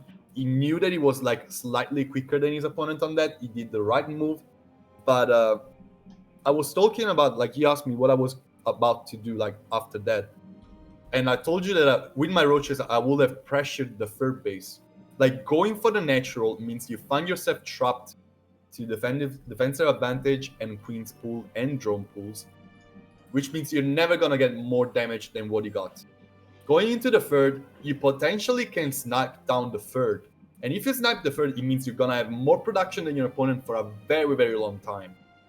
And that just wins you the game. Like, that's what I would have actually done. And I think that if Ragnarok would have done the same, I think he would have been in a better position, really. Yeah, I agree. Here we go. We got game 4 about to start, and it will be on the map of Submarine. Like, you ZBZ. said in the first game that the mistake from Ragnarok was not committing into the natural and committing into the third. This game, it has been the complete opposite error. And that makes me not really smile at Ragnarok's position in the series. I feel like Armani is having the better decisions. Yeah, it would seem so. Hopefully, getting a couple of games under his belt, he can start playing a bit better, but we shall see. We shall see. All right, here spawning at the top left, we have the red Zerg player looking to tie up the series. Can he do it? It is Ragnarok.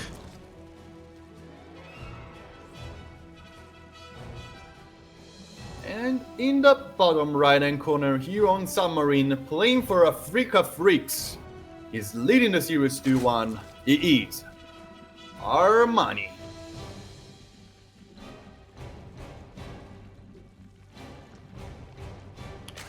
Alright, it's interesting both players has yet throughout this series gone for any aggressive fast pool cheese.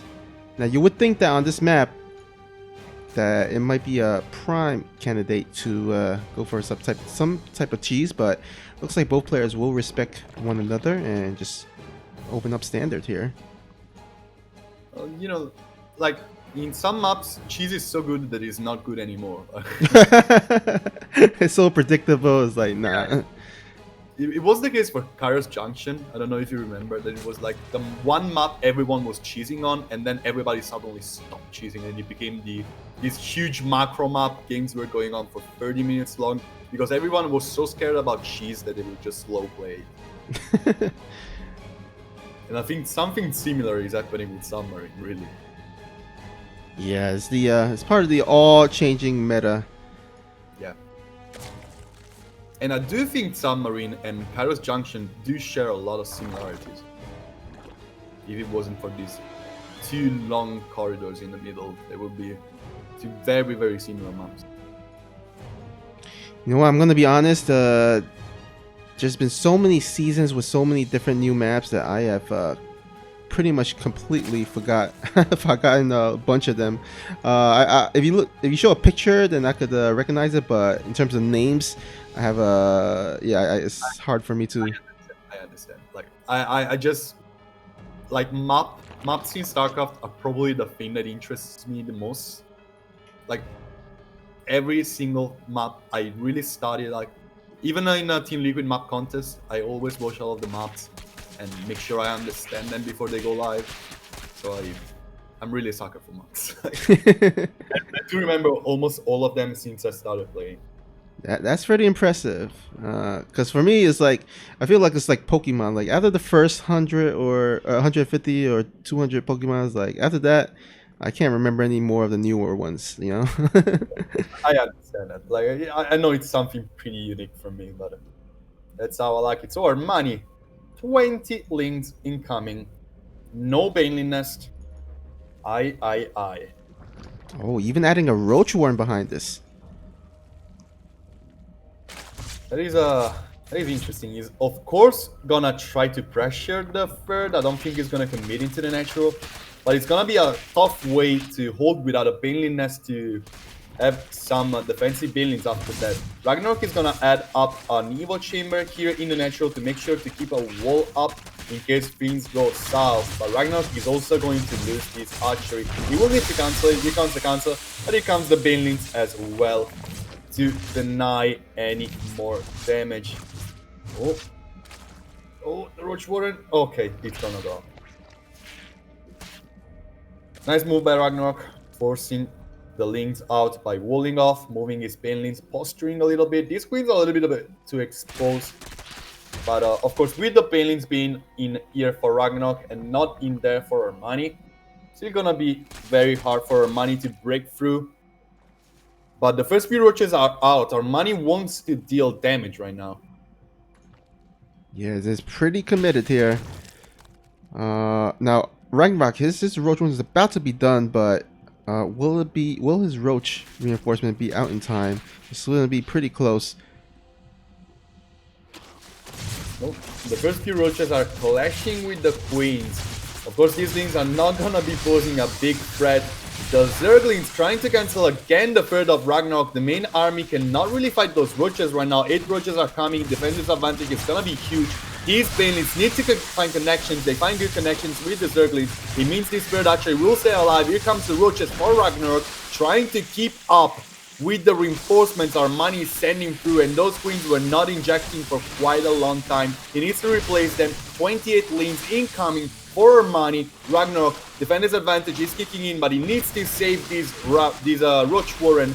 This Wolof over here is proving to be a great choke point in favor of Armani that is trying to pile down the location. But here comes more Lings, here comes more Roaches for Armani trying to break through. There is one Painling that's gonna be sniped down by Armani. Ragnarok struggling to keep up with this defense, struggling to stay forward. One Ravager gets cancelled. Here comes the Lings. They're gonna fight here, but the choke point is in there for Ragnarok. He's gonna be forcing behind the army of Armani, but he's gonna be losing his third base for this again. Yeah, I mean, he did commit a lot to it. It's actually down in drone count, but he did snipe that third base, which is the most important part. That means Armani has 3 bases to re-drone up, and it's looking pretty good as his army supply is still almost double the amount of Ragnarok. Yeah, I don't think he's gonna drone up though. I think he's just gonna double it down with Roaches. I think he was gonna try to exploit his production cycle. Like he has one more production cycle every time he injects, basically. So he's gonna be having like almost double the army supply of Ragnarok once the third archery of Ragnarok finishes, more or less. So yeah, he's making more units, he's sending more units through, and defender's advantage is the only thing that can save Ragnarok. He's gonna kill this Evo Chamber to make sure he can reinforce this location a little bit quicker, have some Broodlings in the fight, but Armani has the army count. More army is coming out for Ragnarok right now, but here comes the Lings, trying to tank as many shots as possible, getting some damage through. Ragnarok right now doesn't have the army supply. He's gonna be having a lot of Roaches up in just a minute, but is it going to be enough? I really don't think so. Armani pushing through the Roach Warren in the Red Elf. The last few Roaches from Ragnarok going down. Here comes the reinforcements, but so do they come for the Blue Zerg. Drones pulled to keep up with this, but it's not enough. Right now, those Lings could have killed the Roach Warren, but they don't want... Yeah, okay, they don't want to do it. More Roaches are popping out for Ragnarok. Finally, Armani focusing down the Roach Warren. That's gonna be very, very important. And as I was saying, Armani doubled the army supply of his opponent. GG got scored. And we have match point for the Blue Zerg. Really well done there by Armani. Again, that map is pretty small, so usually the player that goes for the aggressive play usually has the slight advantage. And that's exactly what Armani did. And now Ragnarok. He's gonna have to win 3 straight games in order to win this event. It's not impossible, but it's gonna be very, very hard. And Armani, once again, it's about decision making, and the decisions of Armani were pretty flawless. Like it wasn't a very easy spot to understand how to move. And I think he did all the right moves. Yeah, I mean, Armani just like you said earlier, it just seems like Armani is playing better while Ragnarok is even in his one win did not look like a straight up convincing win. It's looking to be a bit struggling in terms of his gameplay. But hopefully he can turn it around. He's gonna have to, at least on this next map on Ice and Chrome. And guys, right now we're at the last few games of this series. I mean, probably, I don't know if it's going to be last or there are going to be more, but don't forget to follow the channel, drop a follow, make your account here. Of course, we're gonna be bringing up so many more events on this channel here on Trovo, so make sure to drop that follow. And actually, as soon as this event is gonna finish, we're gonna have 2 series out of Cure to just see how the guy plays, see how he performs, see how he's improved through the years, and just have this little bit of a Cure analysis by watching some of his games. But for now, let's get into this 5th game of the series. All right, here at the top right corner of the map, wearing the blue trunks, He's from Team Alpha X. It is Ragnarok.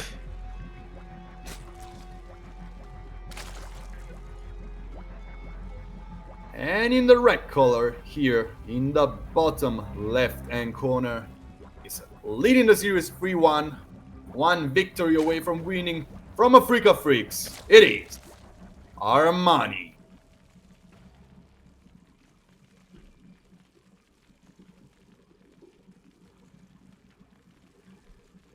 Alright, we are back on the snowy map where Santa Claus exists and elves play around. And right, More of those maps that are really fun and interesting for the matchup.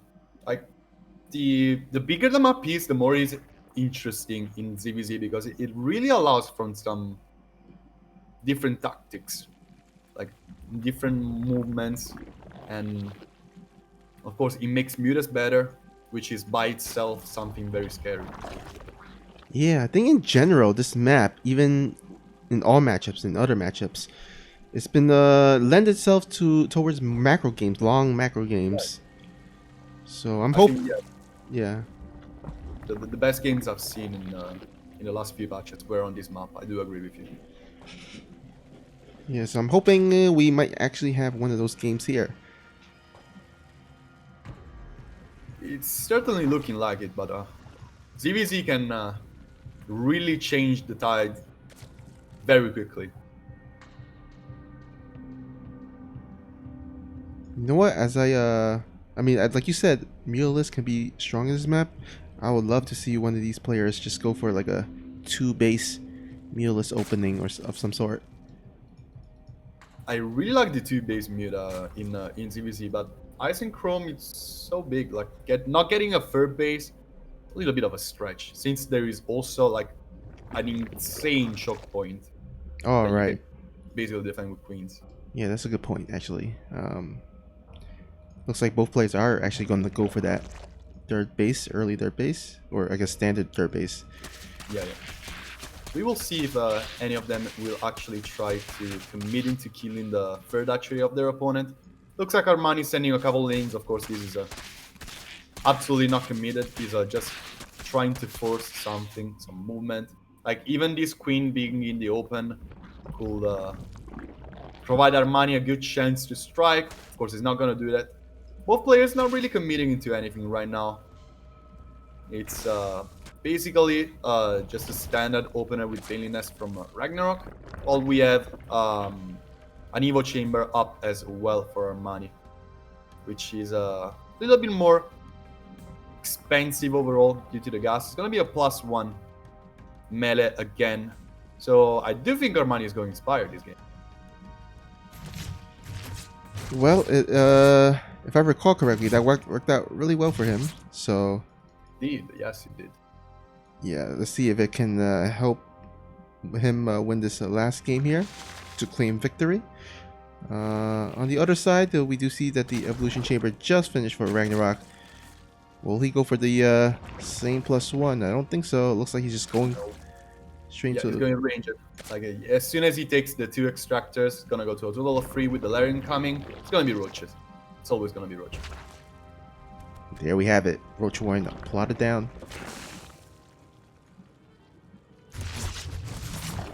One Zergling manages to slip on through. Will scout the Roach Warren. It's a tiny little move. Something that can work in some way. Of course, don't be fooled by Armani starting a Roach Warren. It doesn't really mean he wants to go into Roaches. He will probably have some for defense. Or maybe not. I'm not too sure. But I do really think he's going to go for a spy.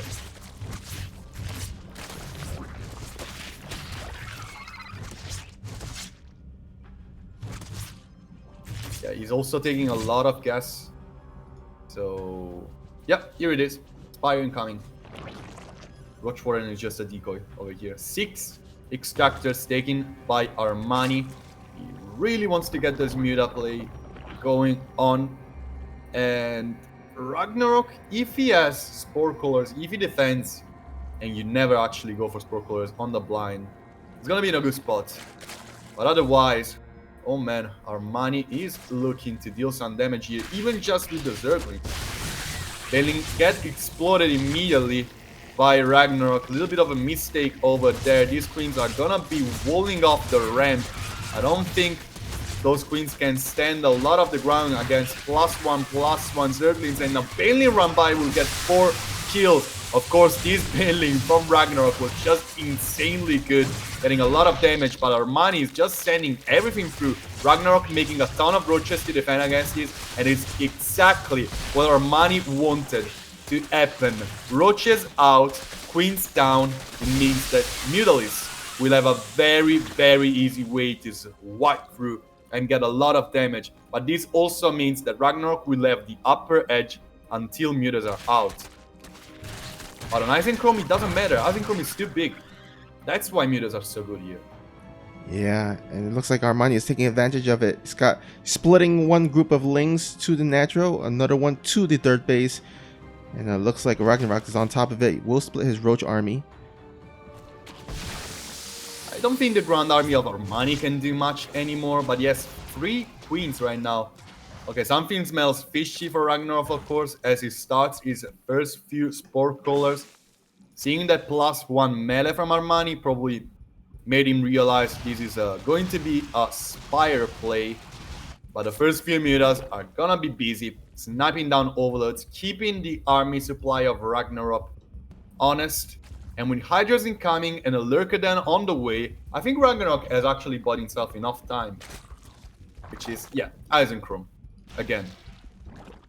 Yeah, and you know what? He went for the earlier Hydralisk then, so that means he should have he's gonna have access to those Hydralisks early on to help defend, and which means he's not gonna take as much damage in the scenario where he only has like Queen and Spore Crawlers, where the Mutalisk can find openings and snipe things off like buildings or extractors. With the Hydralisk, he has to be careful with those Mutalisks, extra careful. I have to say that overall there were some very good game senses from Ragnarok. Like he really understood what was his spot in the game, what was his opponent's spot in the game, and he's playing accordingly to it. He's not right now also banking a lot of gas for start those early lurkers, and just start to play a little bit more defensive. Like these kind of to people that is not really accustomed to ZVZ, you do have to think about Mutas versus Roach and Lurkers. Oh my god, this one is crazy, by the way. Oh, this archer is almost going down. Probably will go down actually to the Mutas. That's a lot of damage from Armani, killing drones left and right as well. These Mutas really packing a punch right now. With +1 air attack, still a lot of damage. Yeah. And a lot of the drones went down as well. 12 drones, which pushed Ragnarok back into 63 workers. But his army's still growing. He's still making more lurkers, more Hydralisks. It's gonna be up to Armani to be able to have the numbers to clean up when there is a counterattack by Ragnarok. Yeah, I was really talking exactly about this. That Roach Lurker, Hydra, Viper is more like the mech composition, and while Lingbane Muta is more like the bio composition. Like on one side you have key units like Lurkers and Vipers that you have to really keep alive. On the other side you have a lot of expendable fast units that they do not really trade well. So here Armani is a little bit on a clock, to be honest. He's sniping down a lot of Lurkers left and right. He's getting a basis and everything. But right now you can see he's making a lot of units and he's trying to actually deal game-ending damage. So Armani is on a clock. The Hive is incoming from Ragnarok, but Armani also has a very strong army. Oh man, he's rolling his Banelings into a lot of lurkers, but oh, Lings run past by into the main base. Gonna go ahead and try to get some damage done there. Yeah, this is probably game. That's a lot of damage coming from Armani. Lings are everywhere. These overloads are everything but not exposed. They're so free to getting shots from these Mutas, and that's exactly what they're doing. Every single Spore Crawler is down. These overloads are gonna fall one after the other. There's a bunch of Hydras to help them stay alive actually, and the damage will be mitigated by Ragnarok, but Armani gets 15 drones expends a lot of units, is still on that clock I was talking about, but is looking better by the minute. Yeah, in the meantime, while all this harassment is being done, he's continuously expanding, continuously macroing up, getting those upgrades, getting the +2 flyer attacks, making his Mulus much stronger. And now Ragnarok just like a sitting duck. Yeah, and he's forced to be like that with a lesser economy than his opponent, trying to make more expensive units as these Vipers. But yeah, if he doesn't lose those Vipers, he's probably good. Like, everything is about those key units not dying. It's just like making Immortals, right? Like, if your Immortals die like in the first 5 minutes of the game, first 6-7 minutes of the game, you're probably gonna lose. Oh, more Lurkers are dying left and right here. One of them barely survives. I'm just getting good trades all of a sudden. 4 callers falling left and right, but still keeping up with the Mutas. One Lurker will go down. A bunch of drones will fall to Blast 2 Banelings. One shot. 10 drones down. Just Ragnarok 35 workers behind. Forced to this very expensive composition, not really getting a fur base. And Vipers. Oh, one parasitic bomb here. Just one parasitic bomb. And everything changes the curse of the game. Ooh. Oh my goodness! Oh! Oh, goodbye, Mutas. Okay, he does spread nicely in the last second to save those Mulas, so at least he saves a bunch of them to regenerate. So it wasn't as bad, but ooh, that was some nice. I forgot what the spell's called again. What's it called again? Right. Sorry? The spell? Parasitic bomb. Oh yeah, Parasitic Bomb. Don't know why my I forgot that for a second, but we do see another Ling drop here. It won't be Banelings, but Armani is once again the game decision out of this guy in this matchup is absolutely crazy. His transition, like, he made his opponent think he was going even deeper into his usual style that he has played so far, and right now he's gonna show up immediately with like a ton of lurkers, upgraded lurkers that can really win a main fight alongside these Banelings. So Vipers once again are the true key for Ragnarok. These Banelings will not go past lurkers in any possible way. One parasitic bomb will get on top of one of the Mutas, instantly moved away. A couple drones will fall to the links of Armani, but right now everything is in the hands of those Vipers for both players. Good abducts, good blinding clouds are everything that stands between Armani and the victory of the series. Another Baneling drop coming from the Red Zer player. Now he's maxed out. He needs to go for something. So many drones falling. 23? Alright, Armani. Have it your way. man, these Banelings are just dwindling his worker count slowly but surely.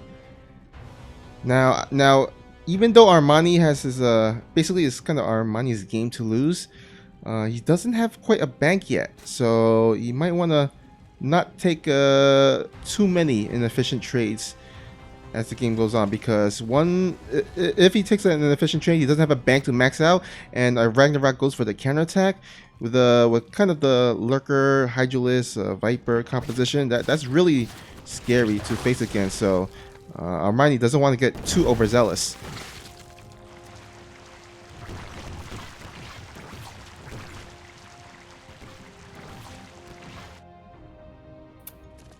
That's a lot of lurkers.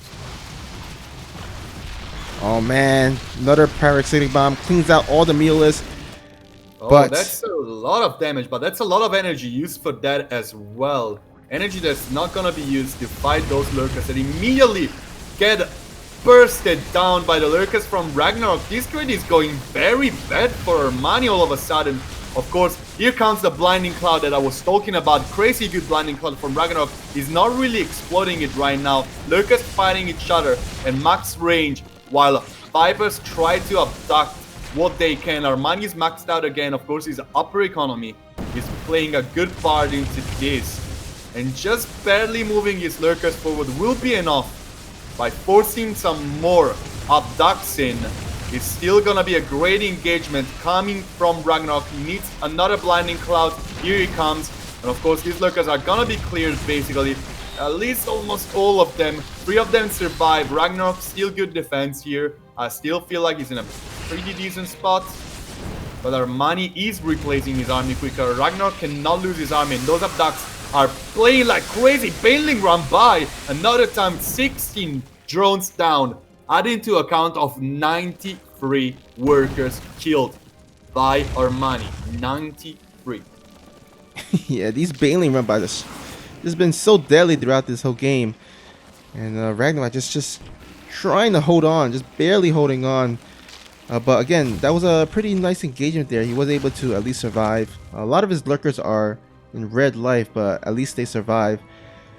And yeah, both players are just gonna re-draining or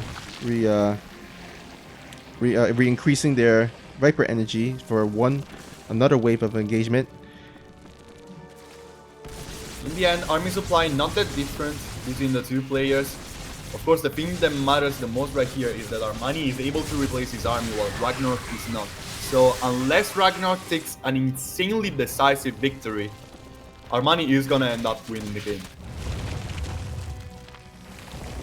Alright. I like the we're in the front, but ooh, that's a lot of damage coming from Ragnarok. Abducts on the Overseers with, oh my god, the abducts of Vipers of Armani, as well as the Parasitic Bombs and the Blinding Clouds. Everything going crazy for both players.